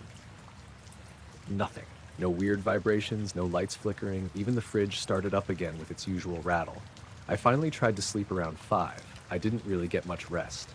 My head kept replaying the hum, trying to match it to something familiar. A generator, a truck idling, an HVAC unit. But none of those fit. The sound had felt too even, too wide.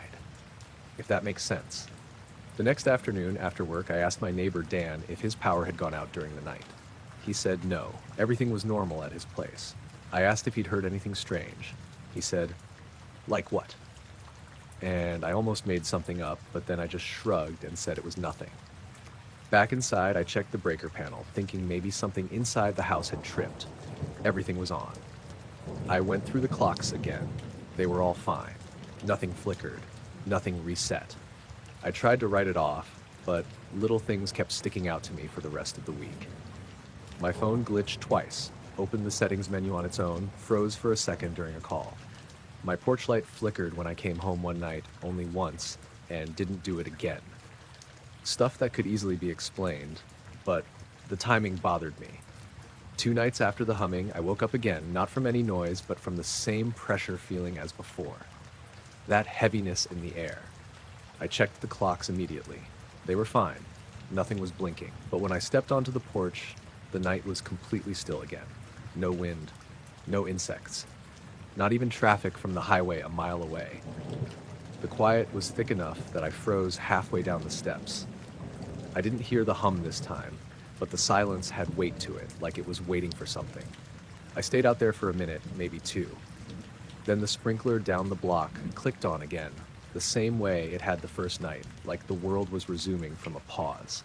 I went back inside and stood in the hallway where I could see the bedroom clock. Completely normal. Steady. Nothing wrong. But that feeling, the sense of something hovering just outside of what I could pick up, stayed with me. Not a presence, not anything supernatural, just the idea that something had been moving through the area and I happened to wake up at the wrong moment. I still don't know what the hum was. It hasn't come back in the same way since, but every now and then, usually in the early morning, I swear I feel the house go quiet for a second too long, like the air is waiting for something to pass by again.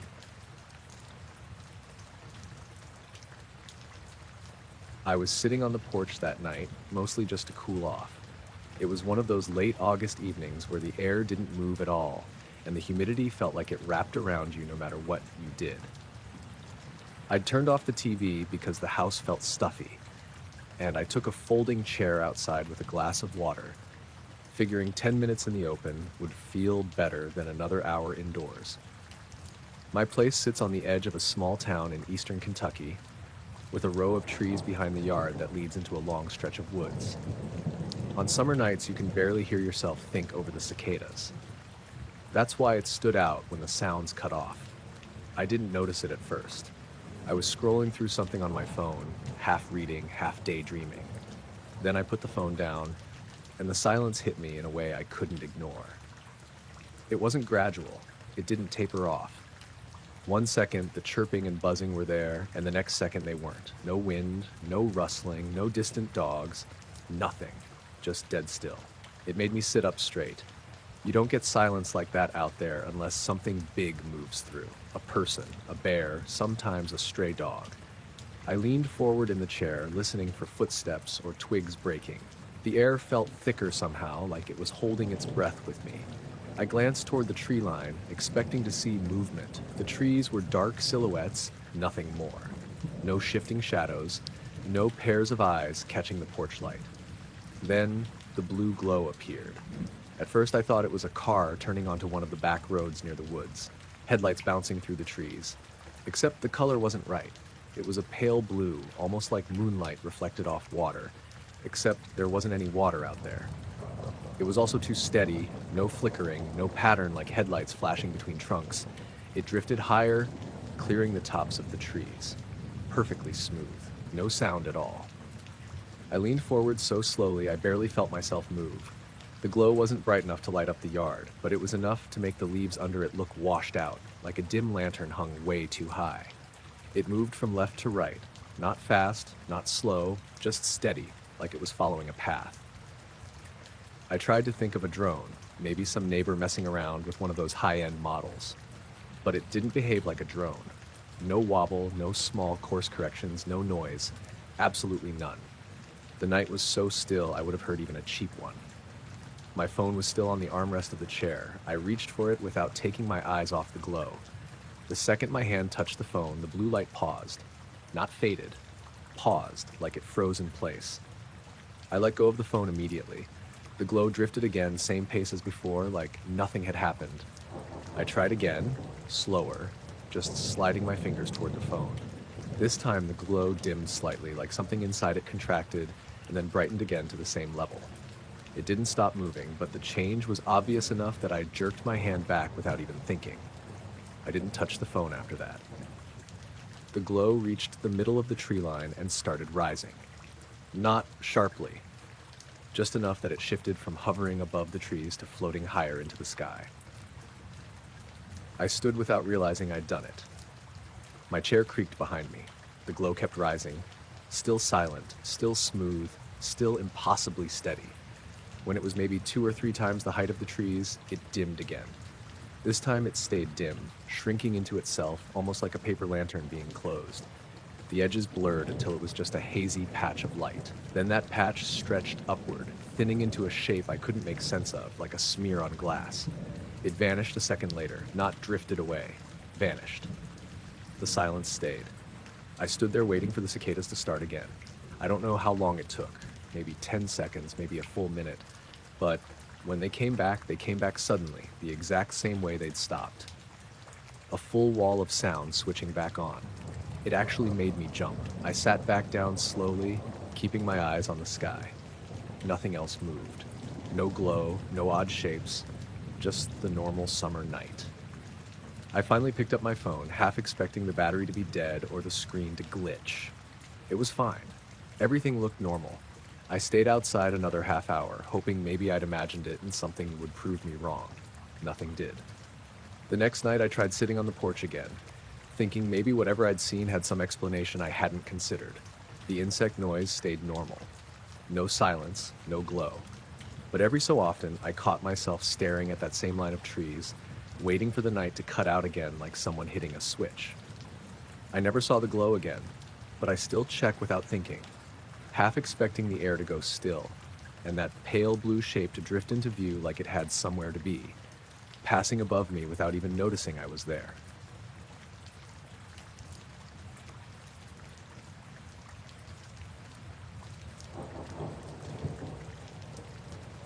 I noticed the light before I noticed anything else.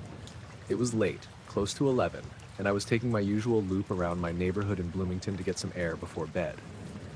The sky was overcast, that dull orange-gray you get from the streetlights reflecting off clouds. Nothing about the night felt strange at first, just warm, quiet, a little humid. I was halfway down Larkspur Drive when I saw it, a dim white light hanging above a rooftop maybe 4 houses ahead of me on the right. At first, I thought it was someone's security light, or maybe a drone somebody was messing around with, but it didn't move at all. It just hovered there, maybe 20 feet above the shingles. Too low for a plane, too steady for anything handheld. I stopped walking without thinking. The houses around me were dark, except for a couple of porch lights. The one with the light above it was completely dark. No TV glow, no inside lamps, nothing. The street itself was dead quiet. No cars, no dogs, just that soft hum you get from the intersection a block over. The light didn't flicker. It didn't sway. It just held its place like it was pinned to the air. I kept staring at it, trying to make sense of the distance. It wasn't bright enough to be a helicopter's spotlight or anything like that. It didn't cast any noticeable beam down onto the roof. It was more like a dull, solid orb, the size of a softball maybe, glowing but contained. Almost like it didn't light up the air around it, only itself. I walked a little farther, slowly, because something in me didn't want to get closer too fast. I couldn't hear anything from it. No buzzing, no motor, no sound at all. If it had been a drone, I would have heard the rotors from that distance, especially at night. But the air was still. When I moved closer, the light didn't respond. It didn't shift or blink or get brighter. It was unnerving how steady it was. The houses on that street sit pretty close to one another, maybe 20 feet between them. The light hovered right over the ridge of the roof, exactly centered, like whatever it was had chosen the spot deliberately. When I reached the house across the street from it, I stopped again. I felt hesitant, I guess, but not scared yet.